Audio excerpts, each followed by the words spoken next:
Good afternoon, everyone, and welcome along to the NLR Esports League. We are here tonight for Season 3, Tier 1, Round 5 of the Championship as we take in the United States Grand Prix from, of course, the Circuit of the Americas. My name is James Head, going to be taking to the stream, of course, as always, on this fine Sunday afternoon. Hope you're all doing well. And joining me in the commentary box, I thought we were going to have a rogue one in there for a second, but joining me in the commentary box today is Mr. Aiden Carter. Aiden, how you doing?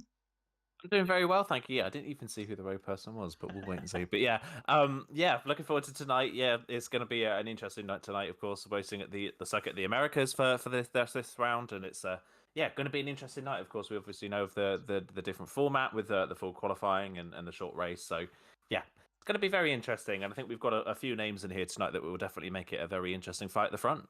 Yeah, definitely so. And of course, in terms of the driver's standings, unfortunately, the graphics person, I think, has been sacked this week because we've got a literal Excel spreadsheet into the standings for this week. But FER currently out on top on 140 points, and they've picked up 8 points in qualifying as well. So that is including their point score currently in qualifying. FER, they're out on top on 140. JR and NLR are tied for second on 88 points. NLR have picked up more points in qualifying in, of course, Q3, so NLR would get second if that remains as it is. Of course, with the final couple of rounds of the championship to go, probably not going to be the case. JR, of course, alongside them on 88, with MNT in 4th on 39. Big jump down, actually, for MNT on 39. Then QRT in 5th on 30. VRT in 6th on 29. Then PGS in 7th on 15. Tied with GSP in 8th on 15. IRT there, 9th and 10. And then ERT in 10th on 9 points. Of course, they picking up 6 points as a result of the qualifying from Kieran last week. And Kieran will be allowed to try and get some very good points for them out on track tonight as well. FEO, though, currently leading the way, Aiden. They have had a stranglehold, really, in terms of the championship. Of course, going into Hungary last week. They had a weak lineup compared to what we've got tonight. They've got Justin, of course, and also the FER man of Tom, not to be confused with the F1 Esports Challengers man of Shazoo Tom. But the FER team have fielded a strong lineup, and they want to try and consolidate their lead out top. Yeah, they definitely do. I think one thing to note, especially from Hungary, of course, last week's race results have been they have been nullified because of some issues with some desync. So we would potentially be getting a rerun of the race in the near future. But just based on what we saw from last week, of course, FER didn't have that strong of a lineup. They kind of struggled a little bit in qualifying and didn't have the strongest lineup we've seen for them, but they were still able to get a really, really strong result out of it. They got consistent points, and if the race results did count, FER still would have scored more points than Juventus and NLR, who both had you've got to say, easily a stronger lineup than FER did last time out. So that has kind of been the key for FER all season, is that even when they've not had the best lineup of every team, they've made the most of it. So that's why they've got such a big lead in this championship. And another thing to note as well, obviously, race results being nullified is a huge blow to ERT, because ERT with Kieran had a brilliant run last time out in Budapest, and ERT managed to if with the points they've got now, they've managed to triple their score with one qualifying round. That's how rough the start of the season was for ERT. So yeah, they'll be gutted the results haven't been counted from Budapest, because that would have shot them up the order quite a way. Other teams as well, though, if looking at the standings, you've got to say there's quite a few teams out of position based on the pace we've seen for them. You've got to say that Team Mentalism have probably been one of the weaker teams in this championship, but they currently sit 4th because they've managed to keep themselves out of trouble. And on the opposite end of the spectrum, QRT and VRT have easily been front-running pace teams, but they don't have the points to show it. So there's a lot of teams in the standings completely out of position. Yeah, they get caught up in quite a few incidents, I think, over the last couple of weeks, which is why they're so far down the field. VLT, of course, have got the AML charity team winning partnership of Max, and of course of Dirk tonight as well. So we'll wait and see, of course, for the VLT team what is going to happen. We're going to quickly run through the track map before we get on the on-track action. 5.5 kilometers and then 3.4 miles, 20 turns away now. A driver's out on track here at the Circle of the Americas. 2 DRS zones, one down the back straight, of course, and then one down the start finish straight in towards turn number 1 on that 40-meter run in towards turn number 1 up above the hill. And I was speaking about, because qualifying has literally just begun, we'll go on board with Edrex, who's now coming through the final corner. He's the only one actually on a set of dry compound tyre. He is on that set of medium compound tyres, which is why we're going to go on board them in toward the left-hander of turn number 1. Takes a very, very wide curve on the exit there. Now comes through the right-hander of turn number 2, and then comes through the slithering snake S section, Maggot and Beckett. Don't know how you like to call it. Basically mirroring the Japan S section, through 3, 4, 5, and then through the right-hander of turn number 6, and then through the left-hander of turn number 7. 25.7 is respectful. We should be seeing 25 1s, 25 2s as we get through towards Q3 a little bit later on, as Edrex has a huge moment coming out of turn number 9. He's already at the session, so Edrex has a huge moment coming out of turn number 9. Unfortunate for the Team Mentalism car, and he's already out the session. Yeah, that is a real shame. That is one driver then out of Q1 straight away without a time on the board. That is a real blow for Team Mentalism. They, again, were another team that, like I mentioned, they're a bit out of position in 4th, so they need all the points they can get to try and hold on to that position, and that is not what they needed at the start of this session on a set of medium compound tyres. So already one driver down. Now we've got to see who else is on laps at the moment. Everybody else is out on the track on a set of intermediate tyres. All the people you can see on the left-hand side that have the soft tyres are in the pits, apart from Nix. Nix has gone out early on a set of soft compound tyres. He's the only one on the track on a set of dries, so keep an eye out for him. He'll be the fastest, you would assume, at the end of the first runs, barring any mistakes. I believe that's Heinheider coming around to the line, so I think one of the Ferraris, potentially, maybe one of the first to finish. Never mind, that is Max coming to the end of an outlap. These new outlap graphics do confuse me a lot, as you've already seen probably many times this season, so yeah, we'll see who's first across the line. There you go, it's Kieran for ERT, a 38.6, but of course, way off the pace. You're expecting times to be down in the low 1 minute 30s by the end of the session, you would assume. So yeah, Kieran obviously first up on the intermediates. They're not representative. Our first representative time will be Nix, but I have just caught Nix running very wide coming out of turn number 13 onto the back straight, so Nix not having the best of laps so far on his set of softs. Yeah, it looks very unstable, I've got to say, in terms of the setup, but again, a little bit snappy coming out of turn 14, now into the left-hander of turn number 15. He went so far wide, I thought he was trying to break the Texan border, to be honest, coming through the left-hander of turn 11, but now coming through the triple right of turn 16, 17, 18, into the left-hander of turn number 19, and he invalidates, coming through turn 19. It's such an easy corner to invalidate that as well. So Nix, hopefully, going to be doing better than the New York Nix, of course. He'll be looking, of course, to try and get up there in the field as long as he can take out those errors that he was having in this qualifying session so far. Krypton as well, not Kryptonite, unfortunately, the PSGL head steward, but it is GSP Krypton who is here tonight, and he is there on that set of intermediate compound tyres, and in fact, as I go on board with them, he's into the pit lane, which is absolutely typical. Kieran out on top, Timo there in second, ELT currently 1-2, Freddy there in third, but there's no real times on the board. Yossi is on a set of medium compound tyres. Now, we did have a little bit of disconnection, I think, just before we got in towards qualifying. He's back within the lobby, though. He does look a little bit sketchy, I've got to say, and is running very, very slow, in fact, so I wonder if he's actually under AI control at this stage, but Yossi is on that set of medium compound tyres. He's the only one out there on that set of mediums. But so far, Kieran out on top, Timo second, Nathan there in third, 6 minutes to go, and has been about as boring and as dry as jerk chicken. It's been your typical Q1, hasn't it? It's been very dull. I don't know how this F1 game has not given these drivers enough tyres to do a full qualifying, but hey-ho, that's the way of Codemasters, I guess. Everybody has to go on the intermediate tyres, but yeah, so no representative times on the board. Yeah, we're just waiting to see who's going to be the first. It will be Yossi by the looks of things, but again, that's on the medium, so it's not exactly going to be particularly fast. The gap in pace between the mediums and the softs here over one lap is pretty big because of how many corners there are in quick succession in the first and the last part of the lap. So the gap in one lap pace, at least, is pretty big. So we're not going to see a particularly representative time from Yossi. But if Yossi can get a really good lap out of it, he could potentially get himself through into Q2 on a set of mediums if he's that good on this set of tyres. So definitely potential there. We'll see how it goes. Keep an eye on it. This is one of those tracks as well where, unlike a lot of places like we see, like Austria and Silverstone, there does tend to be fairly big field spread around here because the track is very much a driver's track, isn't it? There's a lot of corners here that you kind of have to rely on yourself to be confident enough to pull it together because it's so easy to invalidate. It's so easy to spin, as we've already seen as well from Edrex. So, big snap through turn 2 there for Yossi. And that's the same as kind of what we saw Edrex do on the mediums. As much as the mediums are a good race tyre, in qualifying, they look a big handful, don't they? They really do, and that inside curve coming out of turn number 2 as well. You ride too much curve through there, you will really go off on the right-hand side. You will go into the wall. You will end up potentially with rear wing damage as well. I've seen that with Jensen and Macho back here in the day in FRL, where they have picked up front wing damage and rear wing damage at the same time, and then Macho came through to win the race, which was absolutely unbelievable. But Kieran out on top, Timo in second, Nathan JB there in third. Yossi is there on that set of mediums. He has backed off though this lap at this stage.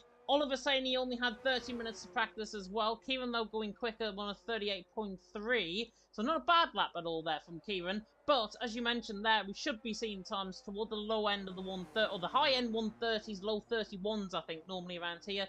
Certainly on from a set of inters to a set of a dry compound, so I say a set of hards, for example, it's about 5 seconds the difference between dries and wets around here. So it will remain to be seen who is going to come out on top. Everyone is going out on that set of soft compound tyres now. Oni Kutsuni, Timo, Demangel, they're all going out on the set of soft compound tyres. Wazowski there in the comment section laughing, I think, at the track extension from Nix, if I'm not mistaken. He's there down in 15th, currently stretched there in 14th. PGS hopefully to try and get into Q2 like they did, of course, last week. The qualifying result, I believe, remaining as it is from Hungary after the disconnection, of course, of or quite a few desync issues last week, which is why the race got scrapped, and we're going to be running that, of course, in break week in 2 weeks' time. So if you are going to miss out on Hungary, you're not, as Yossi gets blocked through turn number 1 by a Ferrari coming out the pit lane.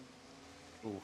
Yeah, that was rough. That was really rough there for Yossi. He had to completely miss the corner. I didn't quite see which Ferrari that was by the looks of things. It was Dirk coming out the pit lane. So, yeah, that's potentially a penalty coming Dirk's way there, because that was pretty blatant. Of course, Yossi is not on the faster tyre, so you would assume he's going to go a bit quicker later on. But either way, yeah, that was silly from the VRT driver, just clearly not paying attention, not knowing what's going on around him. So, yeah, that could come back to bite VRT potentially if that's a penalty coming their way. So, yeah. Lucky to get away with no contact, and lucky for Yossi to recognise what was happening before it was too late. But either way, you shouldn't have to recognise that. You should be allowed the space at turn 1, as we've got more people just coming ready to start their laps. I think Demangel looks like he's going to be the first to start a lap on the set of soft compound tyres. So he's just crossed the line. He's got a nice free track in front of him. The only car in front of him is his teammate in Nathan JB. So I wonder if we're potentially going to see a little bit of slipstream effect down the back straight. I wouldn't be surprised, to be honest. The slipstream around here, I think it's about 4 or 5 tenths of a second you can actually gain down the back straight. So I think that could be perfectly feasible, I think, in terms of the slipstream. I know I've seen the FER guys use it around here before. Demangelo coming through left-hander now, turn number 7 through the first second split, 25.4. Exactly where you want to expect now on this set of soft compound tyres. With a dry qualifying session, of course, with no sun glaring in your eyes either down the back straight, which I'm very much glad to report.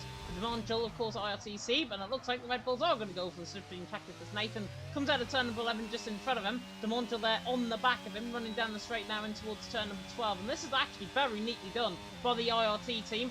Can gain 5 tenths of a second. Maybe it's going to be the case where if one team does it, everyone else will follow. I think they've got to if they want to try and get through into Q2. Demangel, though, looking very good. Through this middle sector split, 1 or 2.7, much more like it, as I took it on Kutsuni by mistake. He was up in the first sector, though, I can report. The MNT man there in currently 10th position, but Demangel there in 9th, now coming through the final couple of corners. Through 10-15, now through the triple right of Max Verstappen corner at 16, 17, 18, famously overtook on the track limits. Even though the track limits through there, you can invalidate on the game, luckily, so Max Verstappen will not be punished up by real life. Demangel maybe looking like Max Verstappen potentially coming through the final couple of corners now of turn 20 on the run to line, much more like it from Demangel. 33.1, we should see the times come down quite considerably, and as you can see on the timing tower, everyone is now at that set of soft compound tyres as well. So Demangel out on top, Kevin there in second, Gabriel there in third, Timo now next across the line. He's on the run toward the line for the ART team. He goes second, 33.4, but now we're beginning to see the real nitty-gritty in Q1.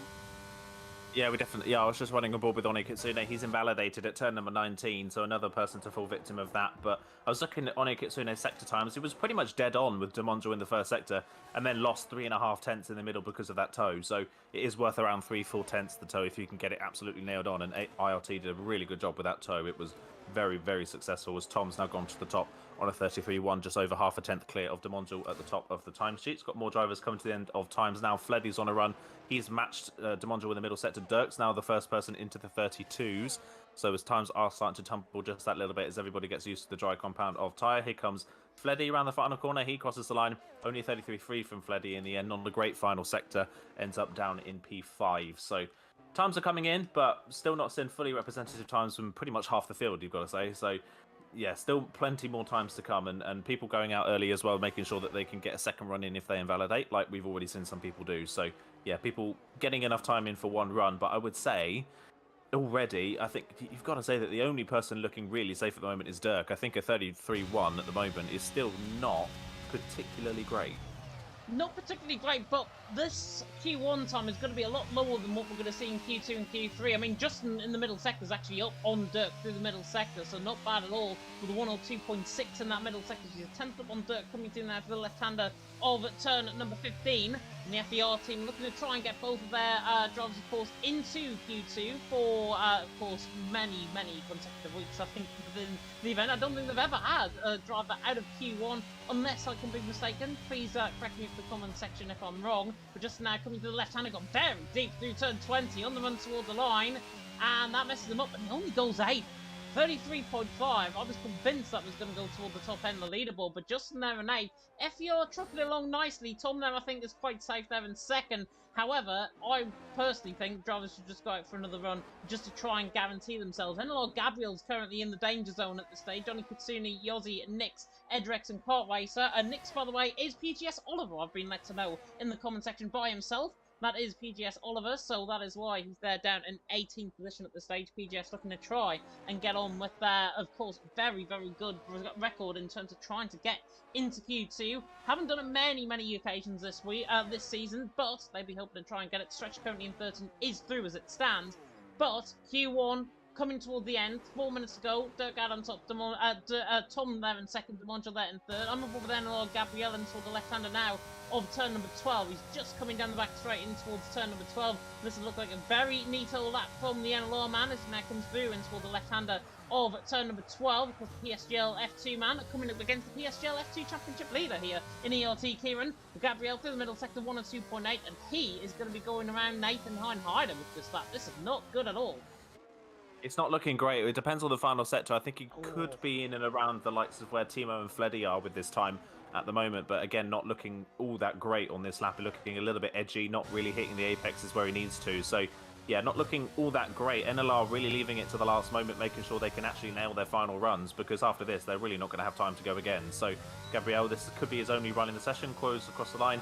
Only P7. I mean, it's not a bad time, but considering how close it is further down and the amount of people still yet to set representative times, that is not safe for me, for Gabriel in P7. I thought it was a bit of a risk for Covers to retire from the session from P4, but Gabriel P7 on the 33.3, I don't think that is particularly safe just yet. So we'll wait and see. Kart Racer still hasn't left the pit lane yet. He's just coming out the pit lane now, so he's leading it to the last moment to make sure he goes through. He's got to make sure he does not invalidate on that final run, otherwise he will be out and last on the grid at the moment. So, yeah, not looking great. One Kitsune is going again on a new set of tyres, but again, the lap not looking particularly fast for One Kitsune. Yossi is just starting his next lap in the session as well, and Kieran is also on a lap. Good first sector, 25.1 from Kieran, kind of representative where we've seen everybody else in the first sector. The middle sector is really the telling point, and it's a 1 minute 2.5, which is definitely one of the fastest we've seen so far, so this should put him right to the front of the field, as you would expect.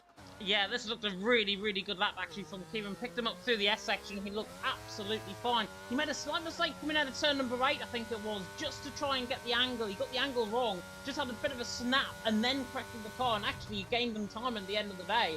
Kick 1, or 9-3-1, I can just about see. He's out on top currently from Dirk there in second, Tom there in third. Can report though, at least my laptop has gone up to full bars now, which is why I think OBS was trying to die on me. Yeah, OBS not being your friend at the moment. Yeah, a bit of a shame there. But just on board with One Kitsune, he is out of the session. He invalidated again at turn number 19 for the second lap in a row, and he does not have time to go again. So he is out of the session. So both Mentalism cars for the second week in a row knocked out in Q1. Yossi on a lap at the moment, but again, it's not looking particularly great. He's a bit wide at the apex at 19. Into the final corner, throws it in quite deep, comes out of the final corner, crosses the line. It's a good final sector in the end, actually. So 32.9, Yossi is safe now. So now it's up to the PGS drivers and Kart Racer to get a time on the board. It could be both Mentalism and both PGS drivers out of this session if they're not careful. Justin's retired in the pit lane. He's currently P11. He's not particularly safe because everybody behind him now is on a lap. So could we potentially see one of the FVR drivers here knocked out if they're not careful? That is one of the things they've got to keep an eye on. So, yeah, potential for one of the FVR drivers here to go out because they've retired quite early from the session. Keep an eye on everybody else that's doing their laps. Kart Racer's first sector, though, not fast. Not a fast first sector at all. A 25.6 is half a second slower than what Kieran managed in the first sector. So, already off to a bad start on this lap is the McLaren driver. We'll see what his middle sector is like, but this is the risky run with leaving it to the very end of the session. If you do make a mistake, You have no time to react to it. So he comes through the second sector split now. What is it? It's a 3.7. Kart Racer's not going through with this speed. No way. There's no way Kart Racer's making it through. No, Heinheider as well down. Nathan is down through the first sector. Krypton's invalidated. Payne is up through the first sector. He's going to do enough. Nick's there as well. Stretches in the wall on the right-hand side. Not sure if he's had disconnection, but he's had a bit of a moment there. Nick's through the first sector, 25.8. He's going nowhere near either. Kart Racer's the first to come across the line, I think, as he now comes through the final couple of corners. In fact, Stretches completely binned it. Coming through turn 20. His car's just stuck there on the right-hand side. Kart Racer's line, 34.3. NLR have got one driver out. Nix is the one to watch out for, I think, in terms of this. Nathan JB is purple in the middle sector. He's up in his middle sector. He's there in 15th. Payne there toward the line is invalidated, so he's through. Timo there is through as well. I think he was looking good in that middle sector. But Nathan JB, the man to watch out for. Nick's the one to watch out for as well. He's through that middle sector split now, and a 103.5. is on the limit, but I don't think he's doing enough regardless. And Nathan JB looks confident, I think, to get into Q2. Comes out through the final couple of corners as he now comes towards the line, and he goes 14. Puts Krypton now in the danger zone. 1800ths of a second separating. Nix has just spun. That is him out as well. So in the end, 1800ths of a second was the difference between Nathan and Krypton for 14th and 15th. 6/10 though. 6/10 of a second between Krypton and Stretch there for 15th and 16th position. But Kart Racer, big shock. The NLR man, who's normally been very consistent in team events. The first time I've seen him I've certainly commentated on him in a while. EML, he was absolutely brilliant last season. This is a shadow of his former self. Kart Racer down in 17th. The big shock in Q1. Stretch also out along with PGS's Nix and Team Mentalism both out with Onikatsuni and Edrex at the back of the field. They are in 18th and 19th position, and Kart Racer actually nearly gets pinned it through by a Williams coming through the middle second, which I think was ERT Kieran. Nearly messed him up. We're just waiting on Timo to retire in the pit lane. But Kieran out on top, Dirk in second, Yossi there in third. Big shot, Kart Racer out in Q1. Yeah, Kart Racer, you would assume, is kind of a shoe-in for Q3 based on what we've seen from him from many other championships. Kart Racer's incredibly fast, especially over one lap. Kart Racer's one-lap speed is always one of his strong suits, so to see him not even slightly get knocked out, he was miles off the pace. 1.4 seconds in the end off pole. He was 7/10 of a second off making it through. He was nowhere near. That is a real surprise. I don't know if there's something going on with Kart Racer, maybe in some sort of something wrong with his setup of some sort, or I don't know, but that is not the normal Kart Racer we're expecting to see. That is way off the pace, and NLR already down one car as GSP just scraped, well, I say they just scraped through, they scraped through by 7/10, so in the end it wasn't close. Yeah, definitely. So I'm asking in the commentary box chat, by the way. I'm sure I've seen Kart Race on PC, which might actually account for his lack of pace, because I think he's been competing on PC. I think I've seen him do the EML Challenge Cup event recently. I know NLR have been competing in that, so he might have been on there. If that is the case, then obviously he hasn't just gelled with the PlayStation. He's been putting all of that time into PC. If that's not the case, though, what could it be potentially for him to fall out of Q2 like what he's just done? An absolute big shock, I've got to say, out of Q1 from Kart Racer. Team Mentalism and PGS, you could probably argue they were pretty much a shoe-in for getting out in Q1. Unfortunately, they didn't make it into Q2 either, so they're going to be competing down at the back of the field. But what they can do, though, is, of course, change their setups just slightly, tweak them slightly, tweak the strategies, speak to their engineers as well. But now in Q2, this is where we really get to the nitty and gritty. In this qualifying session in Q2, should be one interesting one. ERT Kieran is the first med out on track. I mean, no wonder, he just wants to take the limelight for what is going to happen tomorrow night in PSGL F2. He is the current championship leader after a couple of podium finishes in recent weeks. He has been very consistent. He currently leads, I think, by 6 points, if I'm not mistaken, as well. But Kieran, of course, won last week in Hungary, the race that never was, the void race, you could call it. Kieran there looking to try and provide ERT with a bit of retribution. Both their drivers into Q2. Timo, I think, could get into Q3 as well. ERT looking pretty good, I think, so far. Yeah, they're looking very good at the moment. You got to say, for ERT, apart from Kieran, last time out, it's been a really rough season for ERT. They've not been able to really do anything as the season's gone on. So, like I mentioned earlier on, they'll be gutted that the points are null and void from Budapest last time out, because that would have jumped them up leaps and bounds, really, in the championship. But looking for retribution tonight, bringing him back in. And again, fastest in Q1 with only one run on the set of softs at the late on. So, good time on the board from Kieran once again. By the way, I think in this session, I think if you want to get your cars through, I think you're going to have to start using the tow. Because looking at what Demongel did in that first session with his teammate Nathan JB, if Demongel didn't have that 3.5 boost in the middle sector, which is kind of what we worked it out to be, Demongel's time would have put him outside of the top 10 with that in going in Q1. In the end, I think he ended up either 5th or 6th in Q1 with a 33.1. So the tow here, looking like it could be very important. The gap between the 1st and 15th in that session was only 0.7 of a second, and if you're down in 15th and you can find 0.3 with a tow and get yourself into Q3, why not try it? It definitely worked for the IRT drivers last time in the first session, so I think you're definitely going to see more drivers do it again, and if not, IRT, I think have unlocked a secret here, because for Demongel, that was crucial for him to be right at the front of the field in Q1 with that tow. So yeah, definitely keep an eye out for people doing more tow tactics in this session. I think you're going to see a lot of it potentially. Yeah, definitely so. Kieran, by the way, is not leading the PSG F2 standings and he's actually gone for spin, coming through turn number 7. Wow, very, very rare to see a Kieran spin, but we have just seen it there. Coming through turn number 6, he over-rotated halfway through the curve, halfway through the corner at turn number 6, and then just tried to over-rotate it, coming through turn 7, turn the car left, car wanted to go the other way. Kieran, unfortunately, is spun. He is, of course, not on this lap. He's still valid, but he's not going to set an absolute blistering time, as we were leading on to. But Kieran, for a spin early on, very, very much a bit of a shock, because I normally see him very, very consistent in PSGL, and Blackhawks, by the way, is leading the championship there, not Kieran. Kieran's down, I think, in 8th position in the standings, so I think I'm going to get the sack tomorrow night. Kieran, though, currently there in 10th position. We are waiting on drivers as well to come across the line. I think Heidenheider potentially is one of the first up, 103.1 in that middle second. The Mercedes man now coming through the right-hander there of turn 15, and then in towards, of course, the left-hander of 15, in towards the triple right of 16, 17, and 18. Not looking too bad. Of course, the QRT man covers there alongside him in the partnership for the Mercedes team tonight. And now Heidenheider comes in toward the left-hander of turn number 20, on the run toward the line with Heidenheider, and a 1:33.993 for a time to set off in Q2. Oh, that is not great, and that's more like from Tom. 7:10 clear, 33.297. But these times are very, very much on the cautious side, I've got to be honest, of what even was I expecting. Yeah, and I'm just looking at everybody's on their lap at the moment in their first sector times, and no one's been able to match a best sector time from the first sector at the moment. No one's in the ones. We've only seen it. The only time I've seen at the moment that's even close in the first sector was a 0.2, and I believe that was from Yossi, and Yossi's ended up invalidating the lap. So no time on the board there. Fleddy crosses line at 33.8. Again, really far off the pace here for Fleddy. The 33.8, 34.4 for Dirk. He managed a 32.9 in Q1, so that must have been a mistake surely on that lap. He's going again.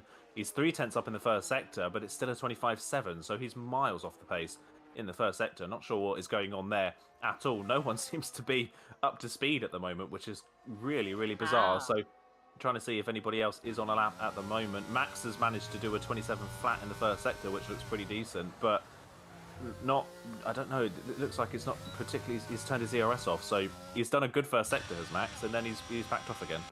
Yeah, he has backed off again. Drivers, guys in the comment section saying apparently they're going to be on used tyres, which I think makes sense. Covers there in second, 33.4, probably on the fresher compound of tyres. Tom there with a 33.2, I know for fine fact is probably on a set of soft compound of tyres on a fresh set. But Max, as you mentioned, has backed off on this lap. Dirk is behind him out on track. I don't think he's actually on a run here, so VRT might try and get both of their cars in just to try and reconsider in terms of their plan. Yossi in the first sector, 25.5, is using the benefit of the tow, however. The JR looking to try and get this. Fleddy, of course, who has been in many, many teams in this event, or a part of the teams in this event. QRT, of course, he was formerly QRT, he was formerly TTG as well back in the day, but he's there in 5th and giving something to Yossi. Is Yossi now through that middle sector? Again, not blistering, 1 of 3, I think 5 in the middle sector from Yossi. Not looking too bad there at all. Joachim there saying in the comment section, FBR, we have to trust FBR's manager here. In terms of the engineering side, at least, most people are on used tyres, so that's why they're so slow at this early stage. And of course, when they get into the dry compound tyres and when they get the fresher compound, Yossi, who was probably on that fresher set, 33.9, again, he might be on a set of used tyres with that lap, 6th position behind Fleddy. Nix has just rejoined the session there as well. Payne in the middle sector, 103 flat, is looking pretty good. So Payne in the middle sector, trying to not feel the pain personally out on track. And now comes to the right hand of 16, 17 and 18. The GSP man there in 11th position. Krypton there in 15th as well. He's, I think, on the other side of the track coming down the straight. The pain now coming down in towards the left-hander now of turn number 20. Looking quite good with this lap. Comes through the final corner. On the run to the line, might go second. And he jumps actually fourth. 33.776. Off there by Kieran, who did improve, by the way, with a 33.6 on that set of used tyres. So Kieran there in third. Much better lap from him. Tom out on top, covers in second. Kieran there in third. I wonder if they are protecting that set of soft compound tyres for Q3. They have to be.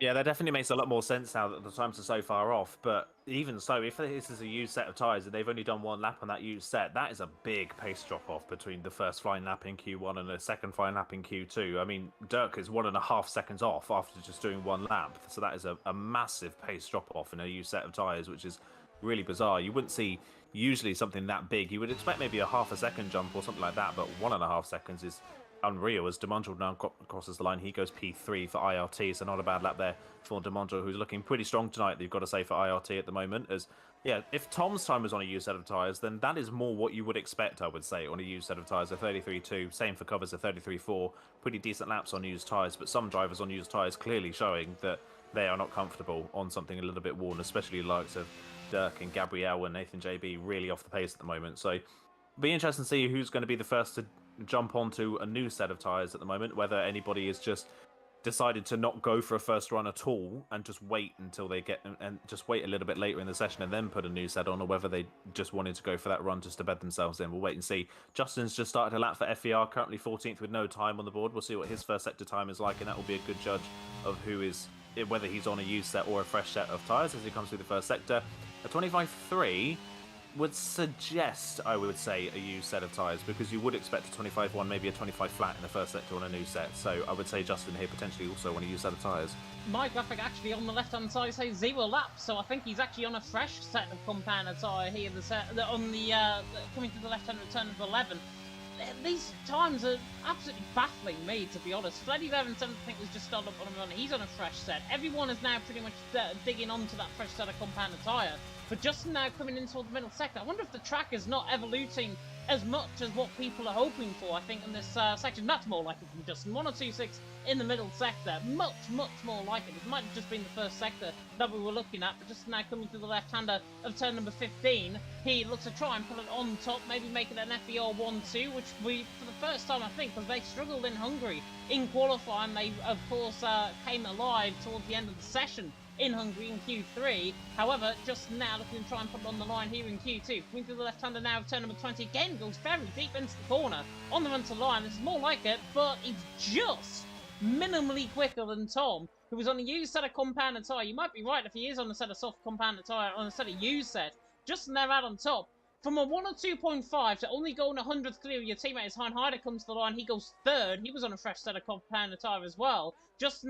Max is invalidated. Dirk there has just done up on a lap. Fleddy as well, 25.2 in the first sector. That's more like it from Fleddy. His middle sector split compared to Justin, 102.5. So he's actually matching Justin in that middle sector. Justin out on top, Tom in second, Heider in third. And if that was on a fresh set of soft compound tyres, I may as well give everyone a fiver in the comment section here, because honestly, I'm absolutely confuddled.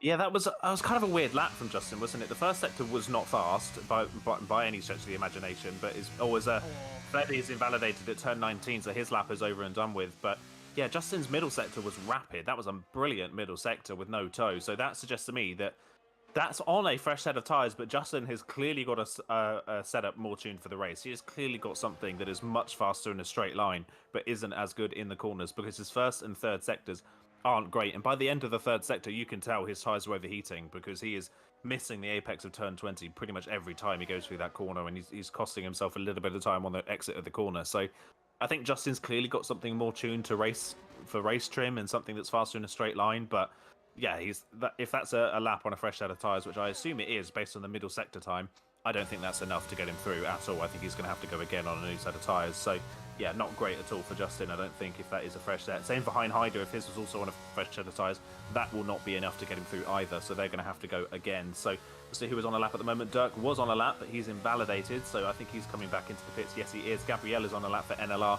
Didn't quite see what his first sector time was, so I'm going to just check his race directory. 25.2. So not a bad first sector, not the fastest we've seen so far, but not bad at all as he heads through the middle sector this bit. If he can get into the mid twos, then you would assume this is a fresh tyre run because of his first run of a 34.1. But yeah, through the second sector split, then he comes down the back straight in towards the braking zone for turn number 12, gets the car turned in quite nicely, hops over the curb on the inside as he can, drops into the second sector split, and it's a 2.4, so that's much more like it for Gabriel. This should put him, you would assume, at the top of the timesheets if he can get this final sector right. Yeah, definitely. So coming through now, the left-hander turn number 15, just now on top, Tom in second, Heinharder there in third. There's a yellow flag coming through turn number 1. I think that is Kieran just preparing up on and out lap. Coming out of turn number 1, Gabriel now coming through the left-hander of turn number 18. Looks to try, he gets caught on that outside curve, just swings him wide there slightly, off camber of the corner. Now through the left-hander turn 19 is Justin Mathias in the pit lane. He thinks he's done enough, I don't. Gabriel goes to the line and goes quicker, so Gabriel now quickest, 33.1. As we get towards the end of this qualifying session, we've only got 2.5 minutes left. Gabriel though out on top, just in second, Tom there in third. Where on earth am I seeing? Kieran I know is going to improve probably, what, 5, 6, 7 tenths per second and probably break into the 32s, I think, in his lap. Barring low anyone else, I can't really see many people improving. I think we're pretty much set up for a brilliant qualifying session, which is going to be really, really close, but not many improvements as we get towards the end. And that, I think, comes to show that the track is not evolving as what the drivers are actually hoping for. Now, it is on midday conditions, so it might be, because it is in midday, it is normally a hotter tyre temperature. Maybe the grip is not actually being protracted down on the tyre surface, on the tarmac out on track. But regardless of that, drivers are not improving. And as well, you see Yossi, was that? No? Yossi's just... Dirk, for the second time in this qualifying session, has blocked Yossi, and Yossi has lost his front wing on the back of the Ferrari coming out of turn 2. So that is Yossi's session over and done with, and if the first one wasn't a penalty, that is definitely a penalty for Dirk there, just dawdling in the middle of the road coming out of turn 2, whilst Yossi was on a fast lap. Yossi, obviously, a bit of understeer through turn 2, as you would expect on the high speed, and you can tell Yossi is not happy whatsoever.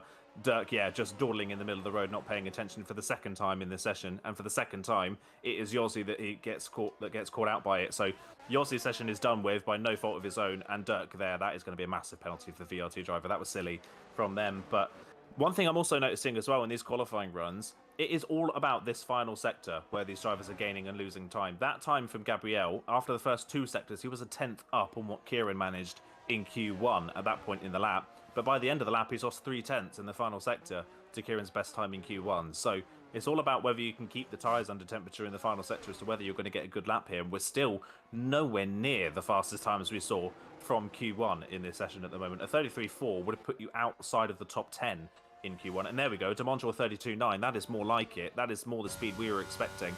I'm still not convinced that Justin is safe in P3 at the moment, as Tom now does a 32.8 and goes fastest.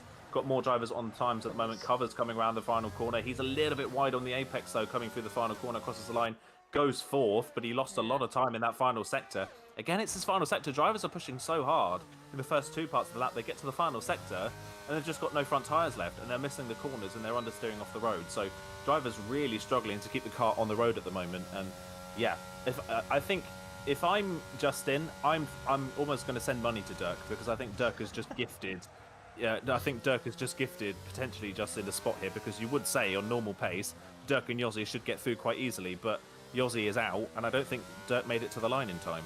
No, he didn't. I think he actually had re-wing damage potentially with Yossi going into the back of him, so that might have been the case. But Kieran, however, 102.3 in the middle sector. The PSG F2 man is coming alive as we now come through the right-hander of 17 and 18. As long as he doesn't invalidate, this will go quickest, probably in towards around the mid-32s region. As Kieran now comes in toward the final couple of corners. The ELT man on the run to the line as Payne now goes third. Good qualifying session from him. Kieran to the line, 32.6. How do you like them apples? That is how you respond on the faster compounder tyres. That is how you respond on the fresher compounder tyres, and that is how you respond by 2 tenths per second from Fleddy there, who goes second. JR at least have got 1 driver through. Max van der Geist now coming through to the line to go second. Demontre there not on the lap, neither is Tom. Heinharder is. Covers is invalidated. Timo on the run to the line. He goes 6th. He should be safe, I think. Covers in the middle sector, as I said, is invalid. It's only Heinharder, and he's 4.5 tenths up with a 1 and 2.4, so he is going literally now on the cover. Justin there in 10th position is in trouble here. Heinharder now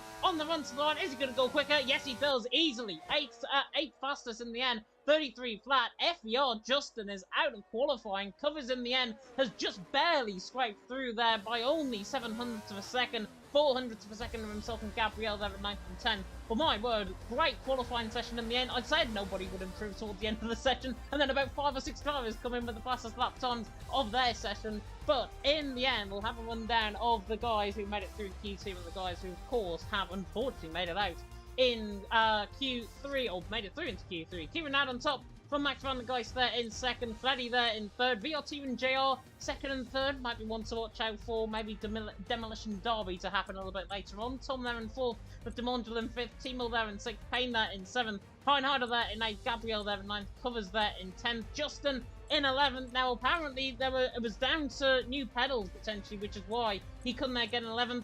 It wasn't. He retired early in the session. He didn't go for another run. He should have consolidated it, and he didn't. Nathan there in 12th, Yossi there in 13th, Dirk in 14th, Krypton didn't even get a lap time in down at the back of the field for GSP. But in the end, out on top is ERT Kieran. Very interesting qualifying session from Max van der Geist and Freddy, of course, second and third. Kieran out on top. He looks the favourite for Paul, but we've said it so many times this season. Normally things change in Q3 very quickly.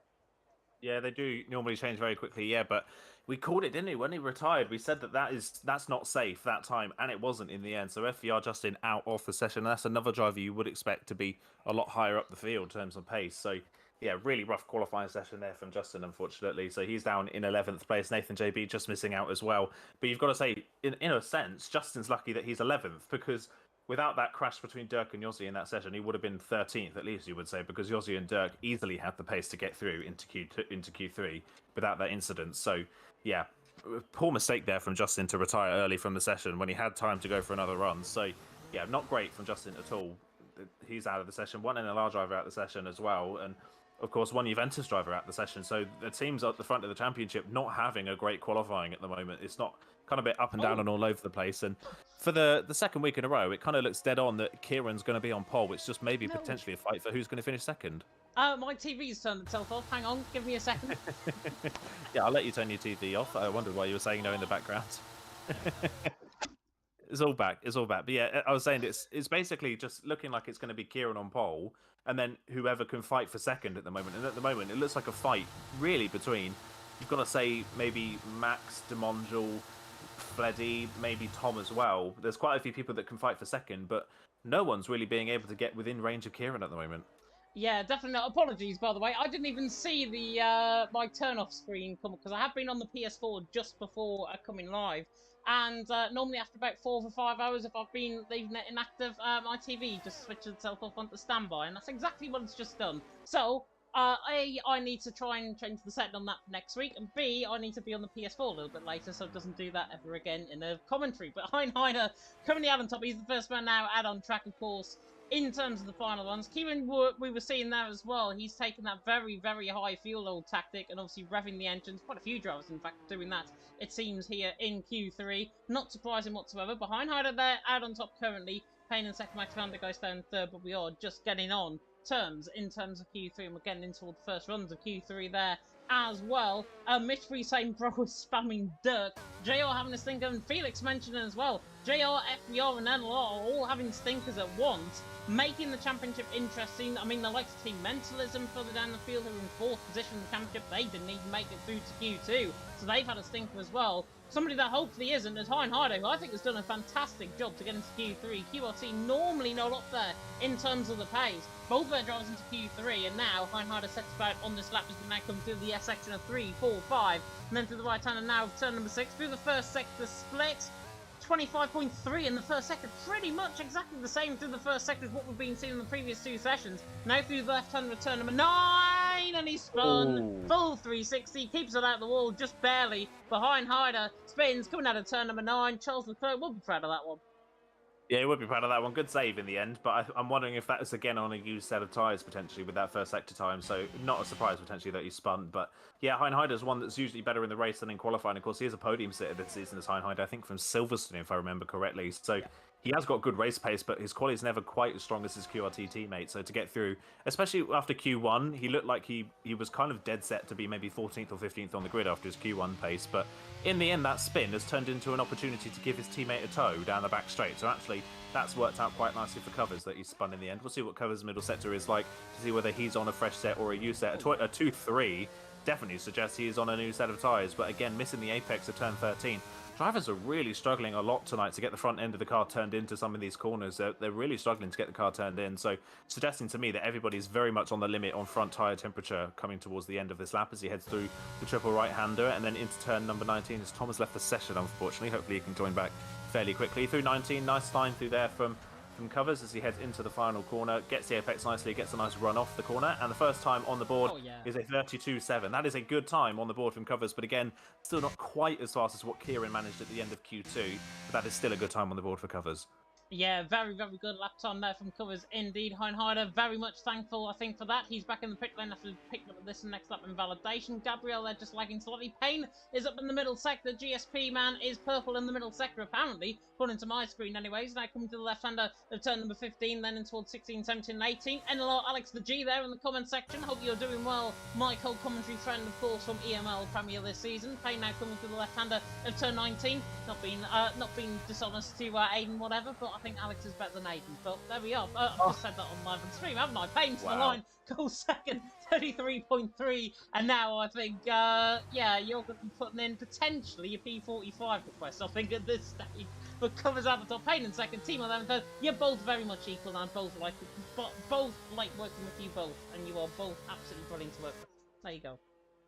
Save face there. You saved yourself a bit of a rant afterwards. I was going to go kicking, screaming, and crying in the middle of the race and ruin it for you. But there you go. Yeah, just keeping on board with Fleddy at the moment. He's coming to the end of a lap in the Alpine, so he comes around the final corner, managed to make the apex of the final corner, crosses the line, and it's a 32.7. So he goes into second place just behind Covers. Not a bad lap there at all as well from Fleddy, but still yet to see really the best from everybody. Demondro up in P3, a 32.8. This is a good run from Demondro, you've got to say, isn't it? Because based on what we saw in the Budapest race, he was running, of course, with the M&T driver. I can't remember which M&T driver it was, but he was running kind of in 8th and 9th that whole race, quite a way off the front leading pack. But here in the Circuit of the Americas, Demondro is right there at the front, so he's obviously enjoying the Circuit of the Americas quite a lot at the front of this field. Kieran's invalidated his first run in the session, so I don't know if he's just backing off to go again or whether he's just run out of fuel and he's coming back to the... I think he has run out of fuel and he's just coming back to the pit lane, so he's invalidated his first run in the session. Tom has just re-joined the lobby as well, so he'll be able to get a lap on the board. As the next driver to cross the line was Gabriel for NLR, 32.9. Again, not quite up there at the front of the field, so yeah, it's an interesting one, isn't it? None of the usual front runners that you see every week in NLR, Juventus, and FER are really featuring at the front of the field at the moment. We've got to wait for Tom. Tom's probably the most likely out of those three teams to challenge for pole, but of course he's now with that disconnect at the start of the session. He's only got one chance to get it, so if he makes a mistake, that is his qualifying session over and done with. So yeah, a little bit of a topsy-turvy qualifying session compared to what we used to. Yeah, definitely. So, Tom, there, Keki in the comment section saying Tom needs the one shot. Yeah, he's only going to get really one or two runs, I think, potentially at this. And with 5 minutes to go, he's going to be out of sync towards everybody else in the session as well. He could wait until his final run, come out with about 3 minutes to go, get a lap time then on the ball in his final run. But that is putting a big, big amount of pressure on the shoulders of the FER man. He has got to try and deliver literally ASAP when he comes out of the pit lane and then goes on to his full flying lap, because the weight of his shoulders, the weight of FER is going to be on him. And with Justin out in Q2, that is going to be now FER on the back foot potentially in terms of the championship. JR, of course, with one of their drivers through in Fleddy, and also with NLR with one of their drivers through in Kart Race have been out in Q1. It really has not been a great session at all from, I would say, the top 4, maybe even the top 5 teams currently in the driver's standings. Gabrielle's now coming back into the pit lane. We're going to have a bit of a quiet period before.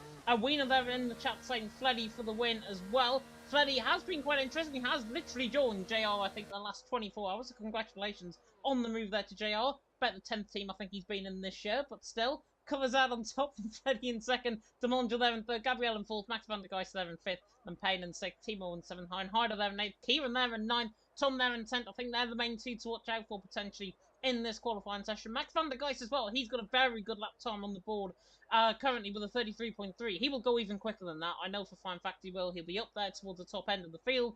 EML Premier 2, of course, I believe Teams Champions, if I'm not mistaken. Tom there in 10th, looking to try and provide that, of course, for FER. But with only 3.5 minutes to go, everyone now silent in the pit lane at this stage. But out on top, who are you going to go for your top 3 in terms of the comment section? Let me know in the comment section who you're supporting, who you want to go for your top 3. I'm just going to go quickly top 3, literally off the bat. Kieran for pole. I'm going to go for Tom for second. And for third, I'm going to go Max van der Geist. Fair play, good shout. I'm still sticking with Kieran as well for pole position and Tom on the front row. You've got to say the two drivers that look most likely to be on the front row with the two drivers at the back of the field with no time on the board yet in Kieran and Tom. So I'd say they are the front row, but I'm going to put Covers in third, I think. On board with Covers on that lap, fastest at the moment. There was definitely still time in that final sector for the QRT driver, so I think I'm going to put Covers in third. And for the second week in a row, this is a great opportunity for ERT and QRT, isn't it? Because last time out, obviously, last time out in Budapest, without the null and void results, Kieran won that race, and Kieran would have scored massive amount of points for ERT, but also Covers finished fourth in that race, had a really solid race with Covers. He wasn't quite as good as the top 3, but kept it clean the whole race long, kept himself out of trouble, was running in fourth. That would have been great points for QRT, and that would have put QRT in fourth in the standings without the null and void results in the end. So for the second week in a row, ERT and QRT are trying to kind of recover some lost ground through no fault of their own, so we'll see what they can do. One, it's a good opportunity for them to gain the points that they didn't get in Budapest. So yeah, good opportunity for them, but they've got to get this final run in properly now. That's the one problem for Kieran and Tom, is that they've now left it to the very last minute, not through Tom's own fault, but it's now up to Kieran and Tom to nail this final run, and if they don't, they will start 9th and 10th and not score any points for their respective teams potentially in this qualifying session. So yeah, big pressure on their shoulders. We saw it with Justin as well. He had to leave it to the last minute in qualifying, and he didn't get through in the end. So sometimes the pressure can get to you, and around a track like Circuit of the Americas, where it's so easy to invalidate, that kind of mistake can creep in very easily. Yeah, definitely. So, Rusi, by the way, I don't think has got the memo in the comment section there. GSP Payne for Paul. He is here in the Q3, luckily. Car Racer is not. He's there in second, apparently. It might be race prediction, which I think is fair. VRT, Max van der Geist there in third. At least we agree on something, though. Max van der Geist there for third, with me and Rusi there. But Tom and Kieran are going to be the first to set up on a lap. And I don't get it with why Tom... He's obviously been... Oh, that's why, because he hasn't actually set a lap time. Kieran's out lap has just gone off on the left-hand side, because he has been on a lap before. Weird game this. But Tom now coming to the left-hand at turn 19, then to the left-hand at turn number 20, and he will run on towards the line, warming up the tyres now on this set of softs. But who is going to take pole position here in Q3? We'll better find out in the next minute or so. Tom now on the run toward the line, set about on this lap in toward the left-hander of turn number 1. This uphill run in towards turn number 1, and he has got the literal weight of FBR on his shoulders right now. Coming to the right-hander of turn number 2, taking a little bit too much curve, not like we saw a little bit earlier on in Q1, but now through turn 3, 4, through the left-hander of 5, through the right-hander of turn number 6, and this is really on the ball actually from Tom through the first sector. 25.2 in the first sector is respectful. It's not that quick. Kieran in the first sector, I think, was up actually on his time through the first sector. So Kieran was slightly up on Tom through the first sector. I didn't quite catch his first sector split, but we'll have to find that out as we go through the middle sector. Tom now coming to the left-hander of turn number 11, and now on the run down the straight in towards 12, 13 and 14. But Covers out on top, Freddy in second, Demontre there in third. Is that going to be the top 3 remaining as they are? Everyone now on a lap. The McLaren of Gabriel is the last one on a lap. He's going to do turn number 1, but Tom now into the left-hand of turn number 12, absolutely flinging the car through turn 12. Now through the middle sector, 102.5 in the middle sector, a little bit off. Kieran in the middle sector is purple, so Kieran's actually up on Tom in that middle sector. Tom now coming to the left-hander of turn number 15. Kieran also is just in behind. You can see him visibly actually catching on this lap as well. The ERT man in behind. He looks about 2-3 tons quicker potentially than Tom on this lap. But Tom now has to fling this car if he's never flung a car in his life before. Through turn 19. Now through the left-hander of turn number 20. The FBR man is currently going to go, I think, on top. He's going to go ahead of Covers quite comfortably to the line. 32.6. Kieran now on the run to the line, 32.3. Big lap time from Kieran. That's surely going to assure him a pole position. Anybody else improving? Covers is the one improving. 102.1 in that middle sector to the line. He goes second with 32.4. Only 800th of a second off in the end. Fleddy is down slightly on his time. DeMongel, I think, is also down in his time through that middle sector. As Timo there in 6th, Heinheider there in 8th. Gabriel through the middle sector split. He's the final one on the lap. But Fleddy now coming through the final couple of corners. The Aventus Racing Man currently still stays 4th.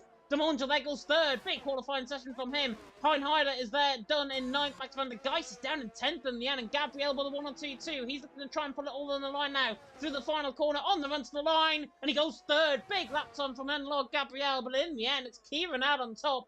Covers there in 2nd. Gabriel there in 3rd. At least I got one of the top 3 right. And it's the man on pole position in the end. The one that matters most, I think. Kieran out on top. From Covers there in 2nd, Gabriel there in 3rd. Everyone pretty much improved, bar Heinheider and Max van der Geist, I think, who didn't improve in their lap times. Everyone else, I think, bar that did improve. Kieran on the top, though, Covers in 2nd, Gabriel in 3rd. Very close qualifying session, and that is mirrored by DeMongel, 9,000th of a second of P3. Yeah, brilliant times on the board there from some drivers, but yeah, it was kind of not in doubt, really, was it, at any point in that session that it definitely looked like Kieran was going to take pole, but great lap at the end of the session from Covers to find a huge amount of time to put it on the front row. Tom, all of that time for Tom was in the middle sector. Kieran and Tom matched each other in the first sector, and then managed to lose 3.5 tenths in the middle part of the lap, did Tom, to Kieran. Gained some of it back in the final sector, but clearly Tom not comfortable in the middle part of the lap. That was where all the time went, so that is why he's down in 5th place in the end. Great lap time as well from DeMongel to put IRT, I think, on their best qualifying of the season so far, if I'm not mistaken, so really good result there, VRT driver. And yeah, Max van der Geest for VRT, well out of position considering where he was at the end of Q2. Yeah, down in P10 for the VRT team. Dirk there with potential penalty, of course, coming his way after his antics in qualifying in terms of blocking. But we remain to be seen what is going to happen in terms of that. We are going to get straight in towards the race, though. Ice there in the comment section saying, or Defender there in the comment section saying, Kieran medium hard strap, potentially so. It is going to be a dry race as well. It is going to be a full dry race, so hards to mediums potentially could be the strategy that I think everyone is going to go for. And I notice as well, and I don't think anybody has noticed this until this point, and I'm going to literally leave it until we get in towards in towards the start of this race. DeMongel actually did save a set of soft compound tyres for the race, and I think he was the only one to do that at the end of qualifying. I think it was Q2. He stayed out there, he stayed in the pit lane, put on a set of inters, and basically saved a fresh set of soft compound tyres, or a fresh set of dry compound tyres, and that is absolutely key, and he's there in P3. DeMongel, that potentially, looking at it, could be a stroke of genius. It could be very much a stroke of genius if that is the case, definitely, especially if there's a late safety car. That would be huge for him if he's on those soft compound tyres, but in any normal circumstance, you're not going to see the softs here, are you? Because they die so quickly, as we saw in the Q2 times. So, yeah, we'll wait and see whether it pays off for him. He's going to have to hope for a late safety car for that strategy to pay off. Yeah, definitely so. 5 seconds ago then until we get racing underway here for round 5 in the United States. Technically round 4, it's round 5 though. The United States Grand Prix, and now the 5 red lights are coming on here in Austria. Kieran in front, Covers alongside him. All 5 red lights are on. And it is. Lights on, and we've gone. Edrix gets a jump start, which is unfortunate for him, but Kieran gets a very good start. Not as good though as Covers towards the inside line of turn number 1. Huge bit of lag spike there as well. Kieran dives down the inside line and takes out the Red Bull there of DeMongel, who is rounding towards turn number 1. Very, very much idiotic as DeMongel picking up a 3-second penalty there as well. Much shorter room there from Kieran's perspective. Covers there in 2nd, Gabriel there in 3rd, Freddy in 4th, side by side. Max van der Geist around the outside. Brilliant stuff on the back of Tom, who's lagging all over the place, to be fair. Max van der Geist absolutely nailed that start. He's up into 5th position. Fantastic start. Just in the end, dropping down. Edrix and only Katsuni have gained positions. Nix has gained positions there as well, further down the field. But Kieran now leads the way. Covers in 2nd, Gabriel in 3rd. But that bit of contact through turn number 1 up the hill and towards turn number 1 is going to prove costly, I think, for Kieran. Yeah, that is a 100% a penalty coming Kieran's way. He's started on the medium compound tyres at the front of the field, got a really bad start on the mediums compared to everybody on the hards behind him, and then just, when they were 3 wide, just completely chopped the nose of DeMongel like he wasn't there. That is unfair, really, on DeMongel at the start of the race. Obviously, you expect first lap incidents, but in that sense, Kieran was just clearly not paying attention to where DeMongel was and took him out before they got anywhere near the apex of the corner. So if I were DeMongel and IRT, that is 100% a report and a penalty coming his way, as DeMongel's fighting his way through from the back of the field, trying to recover those spots that he lost from that turn 1 incident. And yeah, Kieran, I think obviously a bit of frustration coming in for Kieran there, starting on the medium compound tyres, doing something different to everybody else. Got a really poor start on those medium compound tyres, which is the last thing you need to do. And then in his desperation to try and regain the lead, took out another driver to do so. So yeah, he's back in the lead again on those medium tyres, but that's already a cloud definitely hanging over Kieran's head as into the pits is Edrex for that drive-through penalty. We also have a spinner at the back of the field. That is Montel that's spun again. So I wonder if those tyres are already a bit hot, or maybe he's got some damage on that Red Bull that we can't see. I'm not sure. But yeah, from what was looking like such a huge night potentially for Demontrel, he could have had a really good result for IRT. That is his race pretty much over and done with, barring any sort of safety car intervention. So Demontrel, I would imagine, is feeling pretty aggrieved right now. Yeah, definitely so. Krypton has left the session. Edrex, by the way, is completely desynced on my end. He's ghosted completely on my end, so I'm not sure what's going on there with Edrex. Maybe it was a drive-through penalty. Ghosting is not on. I repeat, it is not on in this session. But keeping out on top, Covers there in second, Gabriel there in third, Fleddy there in fourth. Nix has gained a few positions off the start. He's looking on the back of Oni Kitsune further down the field. He's gained 5 positions actually off the start. It's Stretch and Krypton are side by side. They're changing positions, of course, with that AI car. Yossi and Dirk were side by side. However, Yossi is now ahead of Dirk. Kart Racer is now trying to get them both, though, down the straight. Phenomenal start from Kart Racer. He's coming alive, it seems, in the race in these early stages. Dirk, though, trying to run side by side. Very much late on the brakes there from Yossi. Locks up completely on the brakes. As now Kart Racer hangs him out to dry through turn number 12. Yossi there through turn number 13, and that is just silly from Yossi. Tries to dive from an absolute mile back. In the end, Nix will try to go for the dive bomb to the inside line there as well on Dirk, and Dirk is the one actually being caught up in this potentially. Nix has gone so far out wide, I think he's off to the Mexican border. Oni Kitsune, Nix and Heinheider now side by side, 3 wide almost coming through turn 17 and 18, but Heinheider ran the outside of Nix. Phenomenal move by him. He is running into 14. Nix there in 15 trying to fight it back. The PGS man is not going to give that one up lightly to the inside line. He's on that set of medium compound tyres and he fights back for 14. Great move there by Nix. Heinheider there on the back. Stretch on the back of this as well. There was a bit of desync going on here potentially. I'm not sure if the guys from NLR in the comment section might want to have a look at this, but certainly as Nix goes very deep in towards turn 1, Stretch tries to absolutely send it, and he's out of the race. Stretch crashes in the wall, left hand side out of turn 1, and that is going to be a VSE. VSE deployed out on track for now. Edrex is completely ghosted on my end. I'm not sure if he's actually in the session. His car did jump the start. He has served up that drive-through penalty. If he is, he's completely decent on my end. Kieran out on top, Covers there in second, Gabriel there currently in third, Freddy there in fourth, but VSE deployed out on track. A Stretch completely and utterly went straight on, coming down to turn 1, made a mistake, and then the wall was just there. Yeah, silly racing really at the back of the field, fighting so hard for that. That was, yeah, really silly racing in the end. Just not necessarily worth it at all. So, yeah, a lot of really hard fighting at the back of the field. I think Edrex, by the way, has left the lobby, and I don't think he's rejoined, which is why he is ghosted on our end. I think there's also Krypton. I think Krypton's just rejoined the lobby, but he was also out of the lobby for a brief moment as well. So he's back in his car as well. There's a lot of drivers up and down the field that have had either good or really bad starts to this race. There's a lot of movement in and around the field. As Timo, drive-through penalty for speeding under the safety car. I think another driver potentially got one as well. That might be Demongel as well. So if Demongel's race could not get any worse, I think potentially he might have a drive-through for speeding as well. So ELT Timo from a solid top 10 result, he is going to be into the pit lane to serve that drive-through penalty. That is really rough for him as well. That virtual safety car restart as well has split up the top 3. Gabriel's managed to gap Freddy quite substantially actually in that VSC restart, and he's able to put himself well away from DRS attack. By the way, I'm looking at positions gained. Max van der Geest up 5 places, Kart Racer up 7 places. He's had a great start. Arne Kitsune up 6 places as well, doing what Team Enter doesn't do best, which is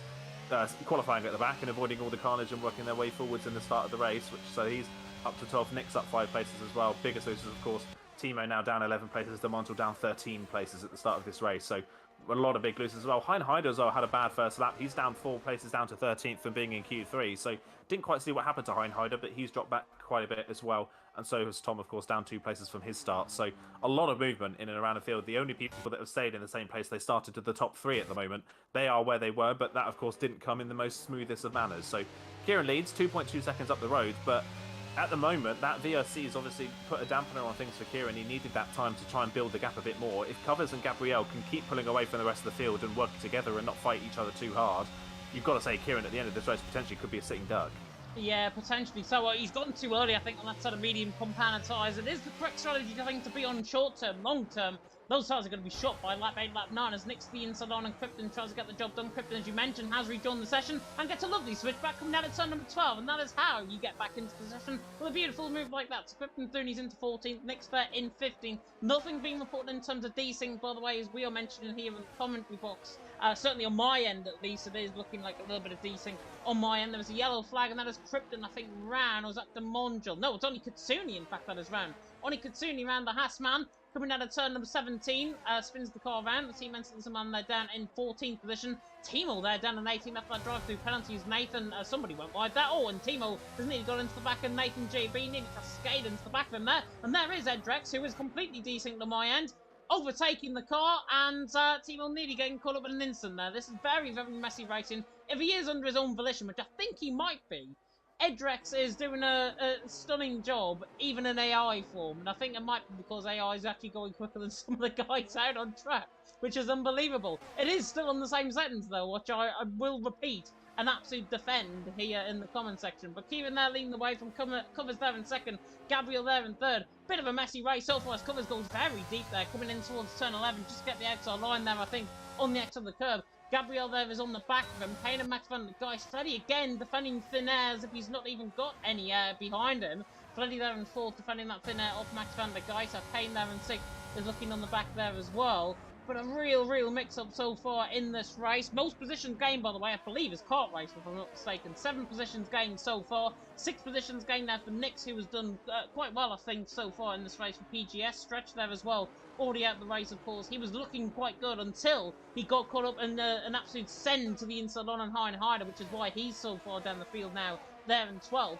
Payne, though, in 6th on the back, gaining 2 positions. Max van der Geist gaining 5 positions as well. He gained those through the first couple of corners on the first lap, so it was phenomenal start from him. Kieran now leading the way. Covers in 2nd. Gabriel in 3rd lap. 6 out of 28 we now embark on. And Payne is all over the back of Max van der Geist, which looks to me as if it's the battle that is going to rage on for a little while longer yet. Yeah, definitely looks like the case, isn't it? Being my battle for second at the moment. Gabriel definitely looks a bit faster than Covers in front. Covers has used a lot of ERS in second place here, so he's quite down. Gabriel looking good in third. Fleddy is just starting to recatch them again in P4, so he's closing in and potentially dropping Max behind. Max not looking like he's quite able to keep up with the back of that Juventus car, so he could now become the cork in the bottle for Payne, Tom and Justin behind him at the moment as well. By the way, looking at on board with Edrex, that is not an AI car driving that car. He is definitely driving... He is definitely driving that car. He is just completely ghosted for some reason, which is really bizarre. He's got the Duncan Hoffman glitch. If anybody's seen the Duncan Hoffman glitch in Italy, that is literally the glitch that he's got. Tom, for me as well, is a little bit lagging coming through turn number 11. But yeah, he has got the Duncan Hoffman glitch, which if Duncan is probably watching, put this on your slides and get Codemasters at it, because it is absolutely ridiculous that they can't fix the game, even though we are pretty much, I think, 2 months out from the new game, or so I've heard at least. Yeah, about 2 months out, you would assume, basically, on what we know of the timing. But yeah, the fact that we're 9 months into the game cycle and these elementary problems that we've had on these F1 games for potentially a couple of games now are still here is wild, isn't it? It just kind of a testament to Codemasters as a team of people, I would say. Meanwhile, at the back of the field, Nick's trying to hold on ahead of Honik Katsune, who's trying to recover after that spin, trying to get past Yaframe. He is not loving those medium tyres. It's down the inside goes Honik Katsune. Lovely move. A little bit of contact on the exit of the corner, but they just about get away with it. One Kitsune is through, but Nix is going to try and come back at him down the inside of the triple right-hander. He could have this move done. One Kitsune, though, will have the inside line for turn number 19. Can he get the move done? Yes, he can. One Kitsune is through, but in Nick's fashion, he is trying to get back down the inside at the final corner, late on the brakes down the inside. One Kitsune gives him plenty of room, but he will get the much better run off the exit of the corner. And Demonjal, I think, caught out by maybe a little bit of slip in traction for Nix, has hit the back. And Demonjal's race goes from bad to worse to utterly horrible, and he is now back down to 18th again as Nix and Onik Kitsune continue their battle, but this time around Nix completely misses the corner, and Onik Kitsune and Edrex and Krypton and Timo all make it through as Nix has come almost to a complete stop. I think he's letting Demonjal back through. Yes, he is. He's letting Demonjal back through, but I don't think that's really any retribution for Demonjal, who's having a nightmare of a race. I don't think he should have let him through, to be honest, either, because I think Demonjal just strolled straight into the back of him after getting a much better exit than Nix coming out through the final corner. Nix did absolutely nothing wrong. Demonjal just hit the rear wheel as Gabriel goes for second on the back of Covers towards the inside line of turn number 12. This is the battle now beginning to get going for second and third. Looks like Kieran is escaping up the road, though. It's 4.8 seconds now, the gap over Gabriel. And then it's 4.8 seconds with a little bit more ERS as well. So Kieran has not done this dirty. He's not done this the hard way whatsoever. This has been quite easy so far from his perspective there in first. Gabriel there in second, Covers there currently in third. But Gabriel now through and he's into second. NLR recovering well, I've got to say, from their little bit of problems that they had, of course, with Kart Racer, of course, being out of Q1 and then falling by the wayside with Gabriel in Q3 as well. He did a phenomenal job, though, of course, qualifying in third in the end. Gabriel, though, is coming back and now actually beginning to push Covers outside of a second. So this is now beginning to put Covers on the back foot. Fleddy there, not as quick as Covers, I've got to say, so far. The JL man doing a good job there in fourth. Max van der Geist there in fifth, but we've got a big old DRS train now, Aiden, all the way back down to Dirk at 11th, and Dirk is only 2 positions behind Yossi, which could get quite interesting indeed. It definitely could if there's potentially some retribution for that incident in the 2 incidents they had in qualifying. So yeah, not quite sure about that one. I think there's definitely a penalty coming Dirk's way. And as much as it's nice to see Kieran doing a different strategy, trying something different, which we don't see very often now on modern Formula 1 games, it all covers. First 3-second time penalty for those inside the top 10. That is going to be big. We're going to see a lot of that playing a part in today's race as Nix is retired in the pit lane. As much as it's nice to see Kieran doing an opposite strategy here, I will be utterly amazed if he gets away with that lap 1 incident. If he gets away with that, he's a very lucky boy. If he doesn't get away with it, then I fear that this penalty could cost him a race win that could have come so easily had he not made that mistake. So yeah, currently leading by 5 seconds, but definitely a penalty looming over the top of his race at the moment. We'll see how that one turns out in the stewards room afterwards, of course, if it is reported, of course, if IRT do report it. But based on how Demontra's race has gone so far, I would be surprised if they don't report it. So yeah, IRT having a shocker currently down in 17th and 18th. They're hoping for some sort of safety car to bring them back into contention. And I'm a little bit perplexed here by Covers, because he was the only person that could really get close to Kieran in qualifying. And of course, they're on different strategies now, but Covers on these hard compound tyres is struggling a bit, isn't he? He's not got the same pace as Gabriel. Fleddy is almost within range behind and almost closing back in. Covers, and has used a lot of ERS as well. So yeah, in race trim, at least on the hard compound tyres, Covers not looking all that comfortable at the moment, which is a little bit of a surprise, you've got to say. And another driver as well, who stood out to me in Budapest and is standing out to me again tonight, is Payne. Payne, not really anywhere in qualifying, kind of flew under the radar. Managed to get into Q3, but other than that, we didn't really see much of him. Kind of did the same thing in Budapest, but in Budapest, he managed to bring his way through, I think, into a P5 finishing result for Payne last time out by keeping out of trouble and having a solid top 10 pace all the way through. And for the second race in a row, Payne, he's not really set the world alight in qualifying, but in the race trim, he's looking very comfortable in 6th place at the moment. Yeah, I wonder if GSP maybe set up their cars for the race as opposed to qualifying, which is why I think their qualifying performances have not been on the literally a lightning quick pace that we expect them to be. As Covers is on the back of Gabriel now into the left-hander of turn number 12. He's going to overtake Gabriel for second position, so Covers is through and he's into second down into turn number 12. Gabriel are trying to fight with very, very much a laggy McLaren right in behind it, but Covers there in second, gets the job done. Gabriel there in third, Fleddy there in fourth position. But Timo was mentioned there in the driver chat as well in Tier 1, which we are aware of course, here on the commentary side of things. There's a Haas permanently ghosted, which is Edrex, of course, further down the field. He's there in 13th, ahead of Oni Katsuni, going nowhere quickly. He's not being Thomas Ronhaven using 0.004 grip hacks, but he's there in 13th position. Oni Katsuni in 14th, doing a good job. But honestly, compared to Hungary, I mean, from my end, certainly, I think this just seems a lot more unstable compared to last week. I think Hungary, from, I think, one driver's perspective, I think it was quite laggy. This is near enough, I would say, at least 5 out of the top 10 that I'm seeing lagging at this stage. Gabriel Tom, I can mention, certainly in that. Covers potentially as well, but Gabriel, coming out turn number 1, has a bit of snap of oversteer there slightly. But again, this just comes to show, A, co-masters need to make a much more intelligent game which can actually work, and B, I think just drivers need to take on responsibility of their own connections. If they've got a poor connection, don't race. Simple as that. You're putting yourself at risk, you're putting the game at risk more than anything, and you're putting your whole team at risk as well. In a team event like this, as Yossi makes a mistake coming through turn number 9, Kart Racer is now on the back of him, possibly down the straight. Kart Racer, by the way, has got 57% of ERS. Yossi's got 54%, so actually further down the straight, they're saving up the ERS quite a lot. The Kart Racer is trying to get on the back of Yossi. Yossi looks quite quick though down the straight, so I think Yossi's going to get this move still in towards turn number 11. Keeping out on top, Covers in second, Gabriel in third, and all of a sudden, actually, Aiden, from what was 1.2 seconds, Fleddy actually, speaking of which, goes very, very deep there in toward the left-hander for turn number 12. I was about to say, until the gap has now just gone out for a second again, Freddy was within DRS range there briefly, and put basically everyone in the DRS range with him, and he is once again back within DRS range coming out of turn 15.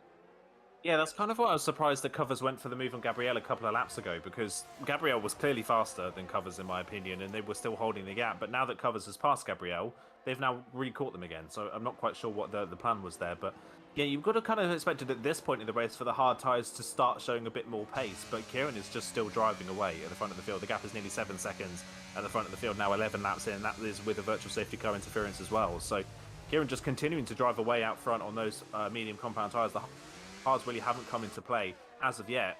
They're just not looking all that fast, which always makes me wonder why people don't do this strategy that Kieran's on more often, especially at tracks like this where you need that grip in the early phases of the race. Why people don't do this strategy more often, because oftentimes it can pay off really well. So we'll see what they can do. And yeah, just with the connection things, I think a lot of it, unfortunately, tonight is just some of the drivers that we've got driving don't have a good connection to start with anyway. I don't think it's really any desync issues.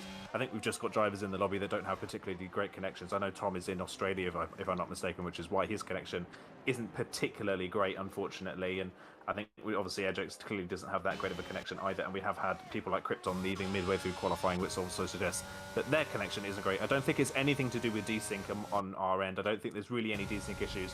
I think we've just got a couple of people in the lobby that don't have great internet connections to start with, which is why we're seeing a few of these incidents. And every time we talk about Fleddy getting back in range, he seems to lose it again. So I'm kind of perplexed here by Fleddy, because he has the pace, definitely, on Covers and Gabrielle in front, but not the consistency, because every time he's within range, he then immediately loses it because he's made a mistake.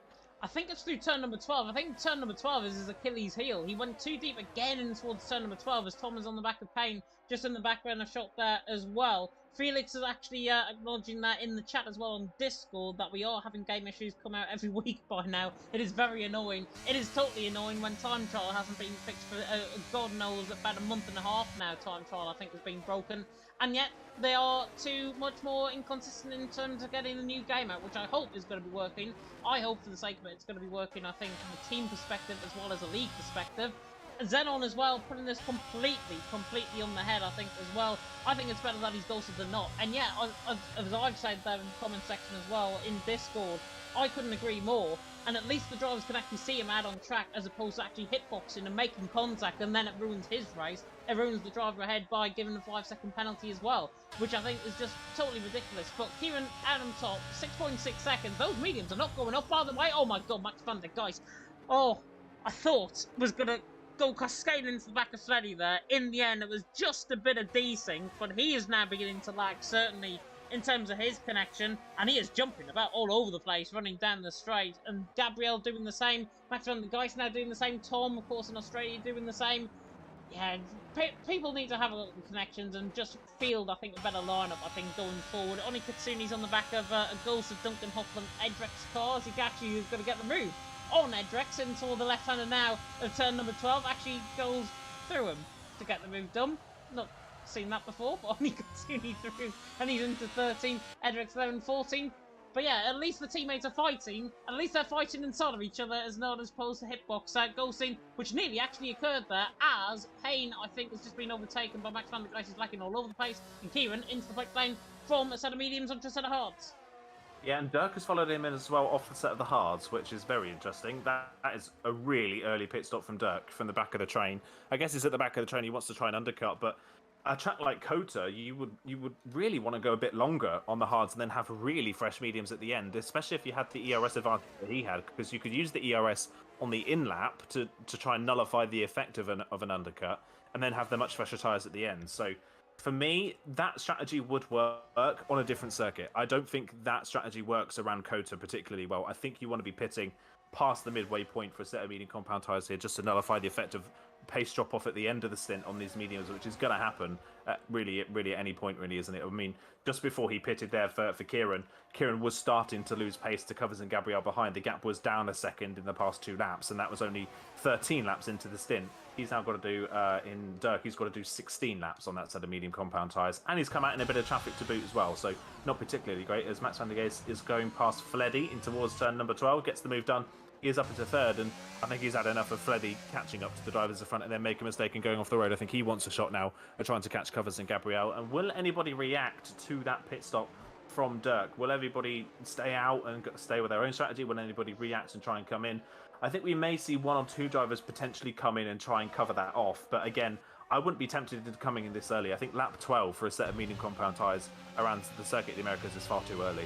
Yeah, they're going to be shot towards the end of the race. I think if it's going to happen from anyone, I was literally about to say it could happen from the FER boys, and Justin's into the pit lane. Absolutely couldn't be timed better. Justin into the pit. They were running together. That's why I was thinking FER could pull the trigger, come in first, and react to Dirk. That's exactly what they've done with Justin. Justin, the car in behind, of course, on Tom. Dirk has picked up a 3-second penalty, and that will actually benefit FBR, I think, coming out of the pit lane. They will not worry about that 3-second penalty, but where is Justin in comparison to Dirk? I think he's going to be side by side with him. There is Dirk, left-hand side of the screen. Come on, camera angle, please give it to me. There he is, right-hand side, through turn number 1. Justin now on the inside line through turn number 1, and Dirk on the fresher tyres is through. So he's ahead of Justin, gets the overcut done on him. Perfectly done, I've got to say, but Justin's going to be within that second, I think, within DRS range. As long as he sticks with him through the S section, as long as he sticks with it through him down in towards turn 11, he is there in 11th position there. Dirk, Justin there in 12th, and as long as he sticks with him, Justin will be within a second. Yossi as well was also undercut as well, potentially on a few drivers as well as we go through the race as we go on. Tom on the back of Payne there, interesting. Covers, by the way, leading the way from Gabriel. 2 PSGLF2 guys out on top, which I'm glad to report. Covers, though, leading the way from Gabriel in second. Max van der Geist there in third. Fleddy, Payne, Tom, Kart Racer, Kieran, Heinheider, and then Oni Katsuni top 10. Speaking of which, Dirk there into the top 10 because Oni Katsuni has been passed down the straight there in towards turn number 12. And Oni Katsuni, very late on the brakes. I thought was going to go on the back of him there. But now, Heinheider has now got to try and pull out the defence of a lifetime on the back of Dirk. On that set of mediums, it should be very easy from the VRT man to pull off the move. And in the end, it's so easy, in fact, that Heinheider goes to the right-hand side, lets him through, and Dirk through, and he's in tonight. And we get a whole host of pit stops. And clearly, Aiden, I don't think you know what laps everyone's going to pit in, I think. Yeah, it's bizarre. I think everybody's kind of being drawn into the pits by these early pit stops, and obviously that is a huge undercut in one lap for Dirk to have over Justin and Yossi, and now he's got 2 cars in between them as well. So the undercuts worked out lovely in Dirk's favour, but if someone like Gabriel Kart Racer can stay out until the end of lap 16, maybe lap 17, and then go on a mediums, surely in the last 5 laps of the race, they're going to have a massive pace advantage that even a DRS train's not going to be able to stop. Out of the pit lane they come. Dirk has managed to jump a lot of them. They're 3 wide in the background as Yossi's trying to go round the outside of Payne, who's obviously on the colder tyres. He's going to get the move done. Lovely move from Yossi. He is through, lap into 9th on the road. Payne down to 10th. Oni Kitsune and Heinheider just trying to keep out the way. Tom's at the back of this train. He's not had a good pit stop phase. He's managed to drop behind pretty much all of these drivers here as, yeah, Payne trying to get his tyres up to temperature. Justin is now right behind Fleddy, who's trying to get his tyres up to temperature as well, is the other Juventus car. Dirk's managed to jump the lot of them and is right behind his teammate. So that is a net, I believe, 3rd and 4th on the road for the 2 VRT drivers. But Dirk's tyres are a lot older, and that could bite him later on as out of turn 11. Oni Kitsune has managed to out-drag Tom in a straight line and get back past the AlphaTauri as they come down towards turn number 12, though.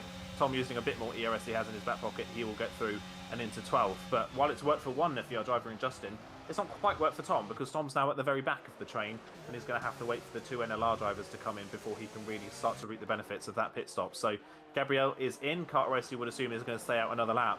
Keep your eye out on Kart Racer at the end of this race. He's going to have much fresher tyres than some of these medium runners who are on their tyres at the moment. Kart Racer could be chopping through the rest of the medium runners as they're side by side.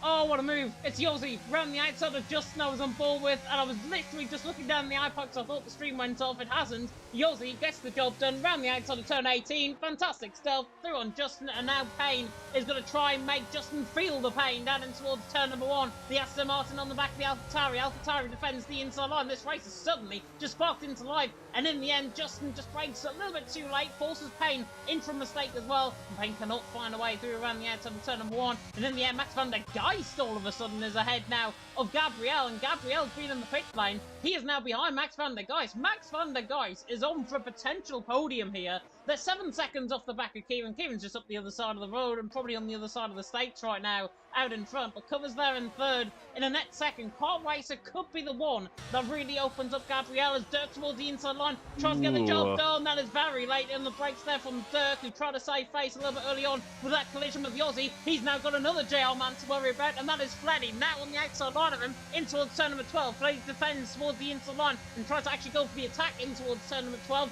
Dirk pulls out on him in towards turn number 12. They're moving into the braking zone, Dirk especially moving into the braking zone. That doesn't sit well with me whatsoever. You should not be moving into a braking zone when you've got a car behind where you can put them both under trouble. Fleddy there as well, still on the back of Dirk. Dirk is defending for his life, but he's got to defend in a fair and clean manner. Yeah, it's a bit on edge. I think he just got away with that one, but any closer for Fleddy, that would have been a big crash between the two of them. So they're really putting themselves at risk by making these late moves. As into the pit lane comes Kart Racer. His tyres are going to be 4 laps younger than drivers like Dirk at the moment, and 3 laps younger than Yossi and Justin. So he should come out. He was at the back of the train anyway. He will probably still come out at the back of the train, but give himself a couple of laps to warm up those tyres. He could have a big pace advantage at the end of the race as he comes out of the train. And there you go. He is behind the lot, but they're all fighting one another as well. As they all fight one another and Kart Racer warms up his tyres, they're going to slow each other down, and Kart Racer will have better tyres at the end. So he could definitely be one to watch out for later on. I think pretty much everybody now has made their pit stop, apart from Heinheider. He is staying out, I think, hoping for some sort of safety car interference to help him bring him back into contention in this race. Now we've got to keep an eye on the gap between Covers and Kieran. Covers, of course, does have a 3-second time penalty, but Kieran may have another penalty coming his way at the end of the race for that incident on lap 1. So keep an eye on the gap. Kieran could still be under pressure in this race. Covers is half a second faster than Kieran on the previous lap, which is not that much, but there's still plenty more time in this race for him to build that gap up and try and close in. So we'll keep an eye on it. And I think I don't know if this is too early to say it already, but I kind of already feel like Dirk is just starting to feel some of the effects of those tyres being a little bit older, because he's not quite able to keep really within range of Gabriel and his teammate in front, and the 2 Juventus cars are all over the back of him. Yeah, he's got Fleddy right on the back of him. I mean, Fleddy's on 10% of ERS, Dirk's on 6%, so he's actually got a little bit more as Fleddy. But you can just notice in terms of the cornering, Fleddy is much more on it, I think, coming through the corners, rather than Dirk. He has taken those tyres a little bit too much, as Timo is through down in 14. ERT, with Kieran especially, have had a fantastic race, but Timo there, down in 14, what could have been for him? He could have been well up there. Demongel the same, could have been up there as well. Penalties, by the way, as it stands, Covers 3 seconds, with Dirk and Fleddy 3 seconds. Justin on 3, Heinheider on 3, Edric's on 3, as Heinheider's now left the session. Demongel there on 3, and Krypton there on 9 seconds worth of penalties. Demongel's 3-second penalty, by the way, was for a corner cut out of turn number 1. I have a feeling if he wants to get that report, he will get it done, as now Tom and Payne are side by side coming out of turn number 1, and Tom tries to go all the way around the outside on Payne, but Payne in the end I think is just going to hold him. He does indeed. Payne holds 9th position ahead of Tom, and in the end that now breaks a bit of a train up in this, and Kart Race is going to be on the back of these guys sooner rather than later. But Payne and Tom having their own battle, this is going to split, and if it's going to split anywhere, it could come in 1 or 2 forms. Dirk and Gabriel, which I think is now beginning to show the split, and Payne and Tom, which is beginning to show the split, as well as Justin goes very deep down towards the final turn number 12. Yeah, a little bit deep there from Justin, and yeah, Dirk did lose DRS down that back straight, so he's got 0 ERS in his back pocket now as Dirk, so Dirk is really starting to struggle to keep up with the 3 drivers on medium tyres in front of him now. He is starting to fall backwards a little bit on these tyres, and Fleddy and Yossi, I think, are just waiting until they're a little bit closer to the back to make an easy pass on the Ferrari and not have to fight it too hard. Kart Racer already nearly half a second faster than Tom and Payne in front of him on this lap alone, and he's just taken 2 tenths out of them in the braking zone for turn number 13. So already Kart Racer starting to close in with those slightly fresher tyres on that NLR McLaren. So keep an eye out for him. He could be charging through this pack in these next 5 laps or so. Covers has got the gap down to Kieran to about 5.7 seconds at the moment, so he's about half a second a lap faster than Kieran out in front, but at the moment that is still not enough, even potentially with a Kieran penalty at the moment. The one we actually have to keep an eye out on here is Max, because Max is closing in on Covers and dragging Gabriel with him. They have no penalties whatsoever, so actually in the end, if Kieran does fall back too much on these hards and does get a late race penalty after this one in the steward's room, Max and Gabriel could be the ones that capitalise on it and not Covers, so keep an eye on those in 3rd and 4th. They still have potential to have a fight for this win.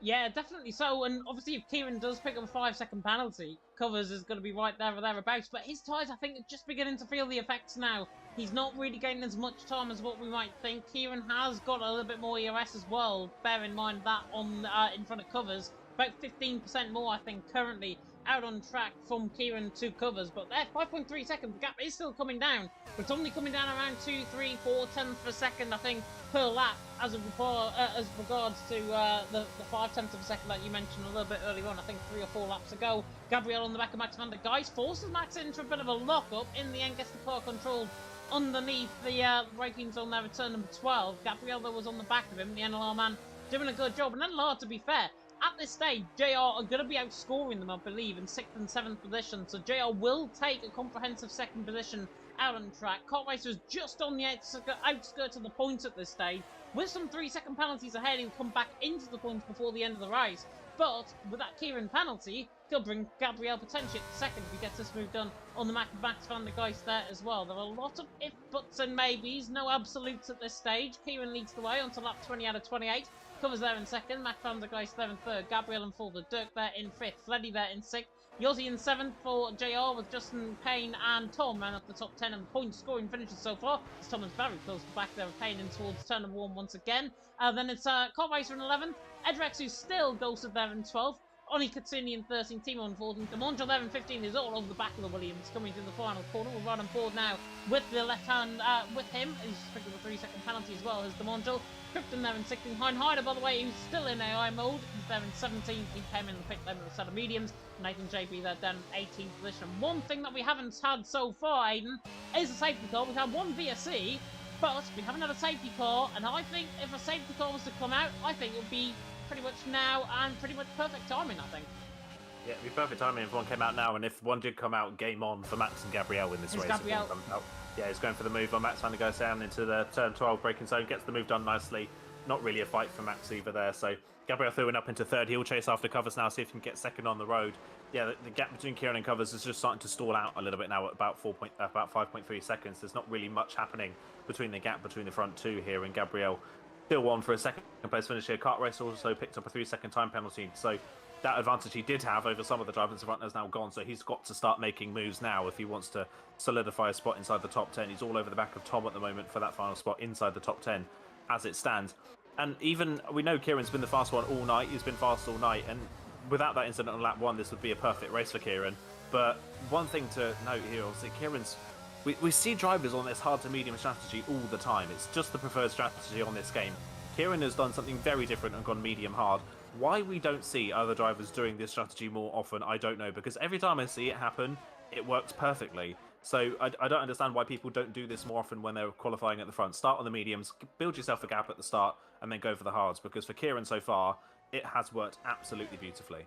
Yeah, it has worked absolutely beautifully indeed, and Kieran, I think, has done a fantastic job. Of course, he's coming along, he's coming up against the likes of F1 Esports drivers like TF Blackbox, of course, and PSGL F2, who is going to be competing in challenges, of course, with the start of the calendar, I think, this week in Bahrain, if I'm not mistaken. Demonjo's all over the back of Oni Katsuni further down the field, but Kieran, he, next year, mark my words, on this day, 16th of April, 2023, mark the words where I say Kieran is going to be in F1 Esports Challengers next season.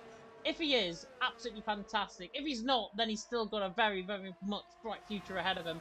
ERT need to hold on to him at all costs, and I think I've said this before in commentary that I've done with Kieran with Kieran, where he has just absolutely dominated the field, took them apart, and in the end, he's done a fantastic job in this race. Demonjo, by the way, is going to get past Oni Katsuni down the straight in towards turn number 12, even before turn number 12.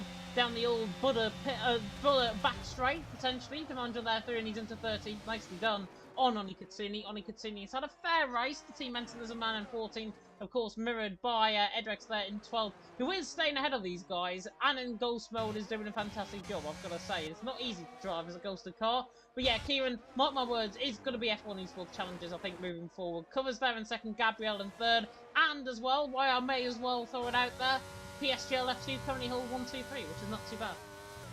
Too bad at all. I can't say anything about PSF1 because no one for PS1 is here, so I can't boast about that. But yeah, they're doing a good job at the moment. Covers still, I've got to say, for Covers as well, without that 3-second penalty, this has been a great race for Covers as well. He's obviously a lot more comfortable with the mediums than he was on the hards at the start of the race. He's managing to keep the gap behind to Gabriel quite nicely. He's not falling under any pressure as Payne and Justin side by side. Justin's made a mistake somewhere there at the end of the sector, and Payne is doing up into 8th place, but Payne must have just lost DRS to the train in front there. Yes, he has. So you would assume Justin is going to come right back at the Aston Martin down this back straight and get the run down towards turn number 12. I don't think the Aston Martin's going to have anything to defend against this one, as they're also fighting in front. Dirk and Fleddy going side by side for a spot in the top 5 here. Round the outside, can Fleddy get the move done on Dirk? No, he can't, but he will have the inside line for turn number 13. Can he brake late enough to go down the inside? No, he backs out of it. He thinks about a different move. Can he get the move maybe down the inside here into turn number 16? No, Dirk covers that one off as well. So good defensive driving there from Dirk that time around. Fleddy can't quite get the move done. Justin did get the move done back on Payne as well. And at the same time, Kart Racers managed to get past Tom, and Kart Racers finally inside the top 10.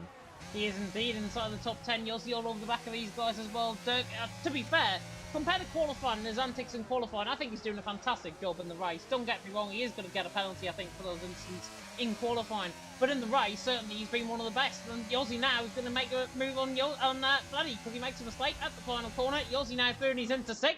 And now we get a potential 6-round fight towards the checkered flag between Dirk and Yossi. JR and VT, get the gloves hung up right now, because this is going to be an absolute fight out on track between the guys for VRT and JR. And you never know, we might even go a little bit global, we might even go a little bit fisticuffs, but who knows what is going to happen in the final 6 laps of the race between them two. But Kieran leading the way, 4.8 seconds, controlling the gap. Covers, remember, has got the 3-second penalty, and a reminder of the penalties as well currently, as there are potential moves further down the field, and Kart Racer and Payne looking at each other in towards turn number 11. But 3 seconds for Covers, 3 seconds for Dirk, Fleddy, Justin, Kart Racer, Edrix, DeMondre, all on 3, Coven, DeMondre on 6. Here comes Kart Racer on the back of Payne, Krypton on 9, Heinharder on 3. Here is Kart Racer on the back, and Yossi on the back of Dirk. Now we get round 1 between them both, coming to the left-hand of turn number 12, to be fair. Very, very fair driving between them both. Yossi, though, knows no bounds, and he gets the move done, and he slides the way, coming out of turn number 12, and is going to bring Fleddy potentially into contention. There's a yellow flag further down. I think that's actually Payne who was spun.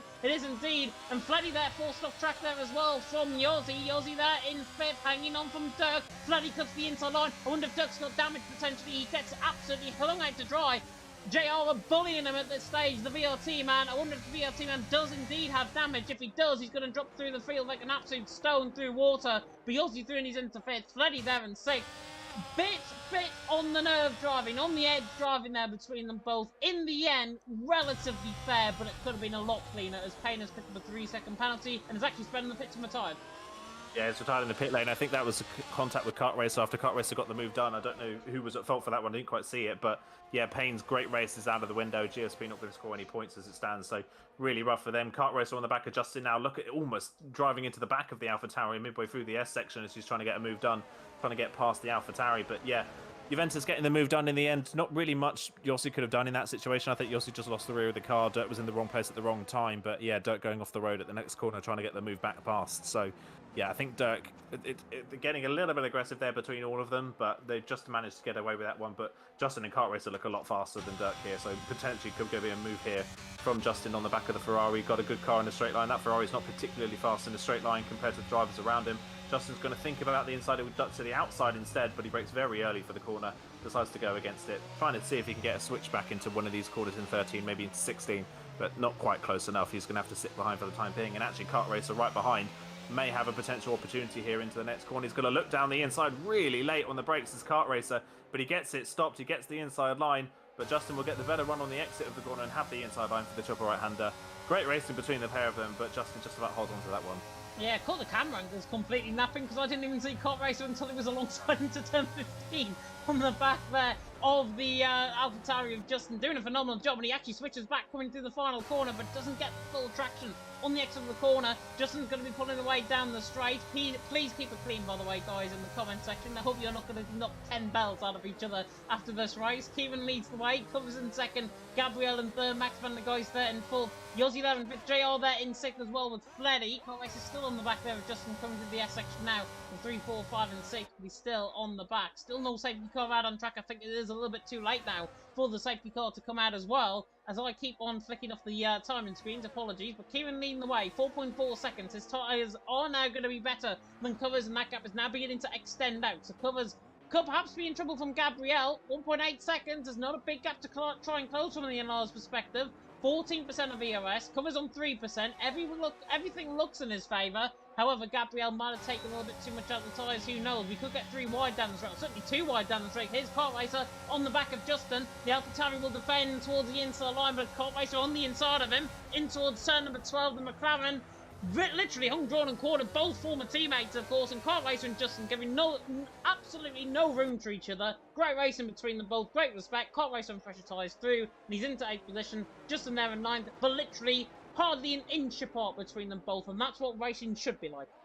Yeah, good racing between the pair of them. Fair racing as well, and Kart Racer is through on those slightly fresher tyres. And without the penalty, if Tom did have a penalty here, this would be a rough race for FER. They're currently 9th and 10th. Tom is set to gain quite a few places on track penalties here when he crosses the line, but 9th and 10th for FER is not where you would expect them to be. It's been a rough race tonight. They've just not had the pace in the race. They actually look stronger in quali than they did in the race here today, which is usually the other way around. So, yeah, not a great race for them. Got a yellow flag at the back. I think that is Timo that's spun. Yeah, Timo's had a spin, so not a great race from the second DRT driver here. Is just looking further up the field, seeing who is going to be next to make a move. It's kind of mellowed out a little bit now, hasn't it? I think it's a fight between Max and Gabriel potentially for who's going to get second in this race, because Covers can't pull away enough to warrant losing a podium on that penalty. So I think Max here is just going to have to sit behind Gabriel and wait for an opportunity to arise, see if he can get the move done. There's a yellow flag. That's Fleddy. Fleddy's gone off the road coming out of turn number 9. He's dropped the car. He's kept going again. I don't think there's any damage, but obviously a big moment for the Juventus car. He is now down into 8th place. That puts Kart Racer up into 7th and Dirt back up into 6th. Not a great moment there for Fleddy. Unfortunately, he drops a bit further down for Juventus. So, yeah, any opportunity they wanted, as there's another yellow flag. Not sure who that was for. That's for Nathan JB getting out of the way. But as much as Kart Racer on dirt now, it's all happening down the back straight. It was just mellowing out, and now it's all happening. Kart Racer trying to get the switch back on the Ferrari. Can he go around the outside potentially and have the inside line for turn number 15? He keeps the car nose on the inside. This could be a lovely move if he can pull it off into the braking zone, which I think he can potentially. Dirt trying to hold it around the outside. Oh, lovely.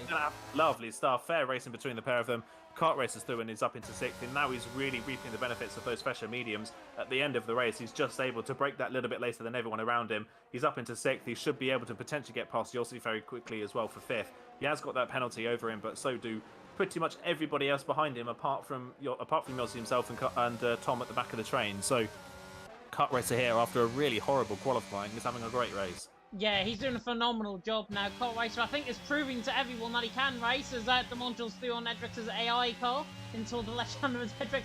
By the way, it is human, because he's just ran wide, coming out of turn number 19, as he picks up a 3-second penalty. Demondre 11th, Edrix 12th. Kart Racer, though, is now all over the back of Yossi. Yossi's now trying to back, I think, Dirk and himself, Kart Racer, into the back of Fleddy. Fleddy's actually side by side, and he's actually spun. Fleddy was trying to go around the outside, potentially on Justin, if I'm not mistaken, or on Dirk. One of the two. He's had contact with them, one of them. Left shoulder room, potentially by Dirk, I'm assuming. I didn't really see on the camera angle. That's all I can assume what happened. Bloody there, Dan and Ted. Not the best end to his race whatsoever. He's done a phenomenal job up until that point. Kart Racer trying to hunt down Yossi. Down the straight in towards turn number 12. Justin trying to hunt down Dirk as well in towards turn number 12. And now Dirk is overtaken by Justin. Could be a 2-for-1 with the FER man right on the back as well of Tom. On the back of Dirk coming in through turn number 12. And FER 7th and 9th at this stage. NLR, by the way, I did mention this a little bit earlier on. NLR currently outscoring JR, which is absolutely unbelievable, and just comes to show that NLR, with Kart Racer certainly, have had a fantastic race,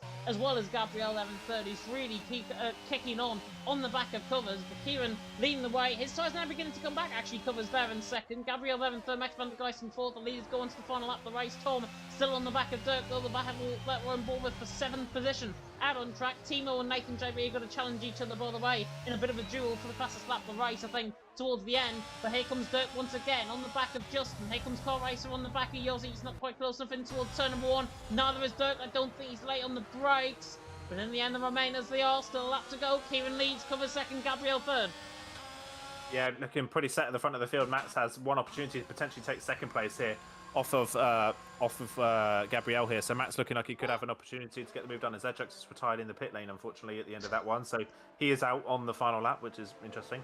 But yeah, Max has an opportunity down the back straight to have a run on Gabriel if he can get a good run out of the hairpin. But Gabriel has a little bit more ERS in his back pocket that he can use on the exit of the corner. I think Gabriel should have this one covered, really, coming down the straight. I don't think Max has enough in his back pocket to get a move done here. It's going to have to be late on the brakes. and he's nowhere near close enough. So I think Gabriel potentially has the second place covered from Max, who should still get a podium for VLT, which would be a good boost for them in the championship, considering where they are, currently down in 7th, if I'm not mistaken, in the championship, as Yossi and Kart Racer side by side, down towards turn number 12. Kart Racer going to try and go the long way round. Can't do it. It's going to try and switch back. They don't make contact somehow. That was very close to contact. Yossi parking it in the middle of the road, trying to hold Kart Racer back. Good defensive driving there from Yossi. Kart Racer can't get the move done. He's thinking about a dive into 15 from that far back. Not close enough, but can he get the run maybe through the right-handers? We see Kieran come around the final corner.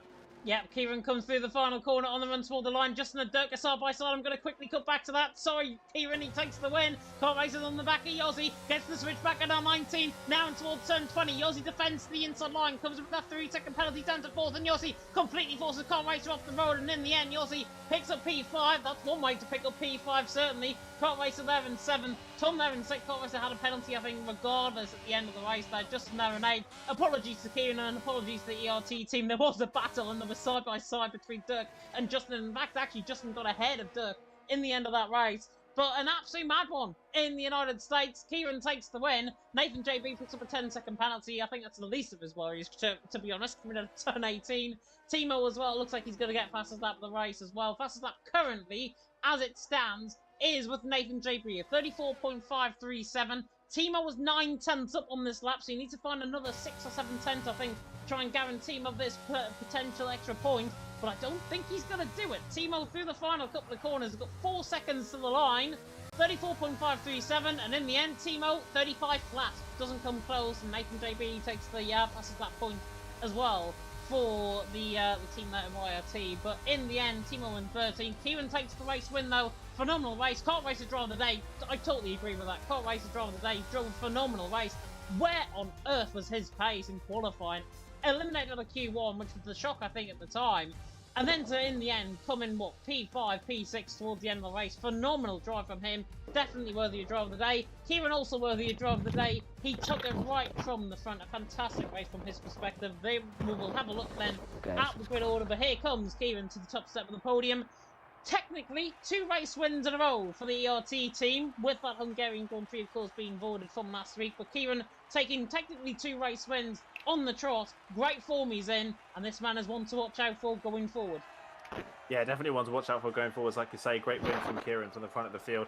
Still potentially a penalty looming over his head. We'll see what that penalty is, but with a gap like 6.5 seconds, that penalty might not even be anything substantial enough to drop him out of the win anyway. So great result from Kieran on that strategy as well. Gabriel, great race, and Max as well from not a great qualifying, unfortunately, from 10th on the grid. P3 in the end for Max, so great recovery drive for that VLT driver. Second week in a row as well, covers, ends up 4th when he could have had a shot at the podium, but that 3-second penalty cost him. But without that 3-second penalty, covers another great drive from him as well, second across the line in the end.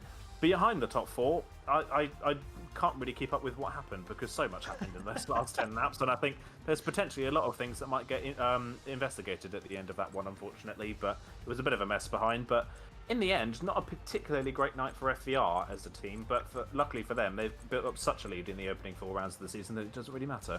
Yeah, it doesn't really matter indeed. Just flicking through the bottom end of the standings in case you missed any of that. We're not going to run through because the standings will go in less than 30 seconds there. But phenomenal racing, of course, here in the United States. Me and Aiden have got to literally shoot off at the end of this commentary. So we are going to get off and hopefully have a very good night between ourselves as well. And a fantastic night, of course, of racing there in the United States. Next week, of course, I'm going to take you to the calendar screen and have a look. It is a professional, not an Excel spreadsheet this time, calendar graphic. It is Monza next week. Good God, Monza next week. We thought United States was pretty hectic. I think Monza's going to take it to a whole new level. Yeah, Monza. I love Monza as a track in real life. I like driving the track as Monza, but commentating over Monza is something else. So, if tonight's driving standards were anything to go by, I think Monza could be a bit of a long evening.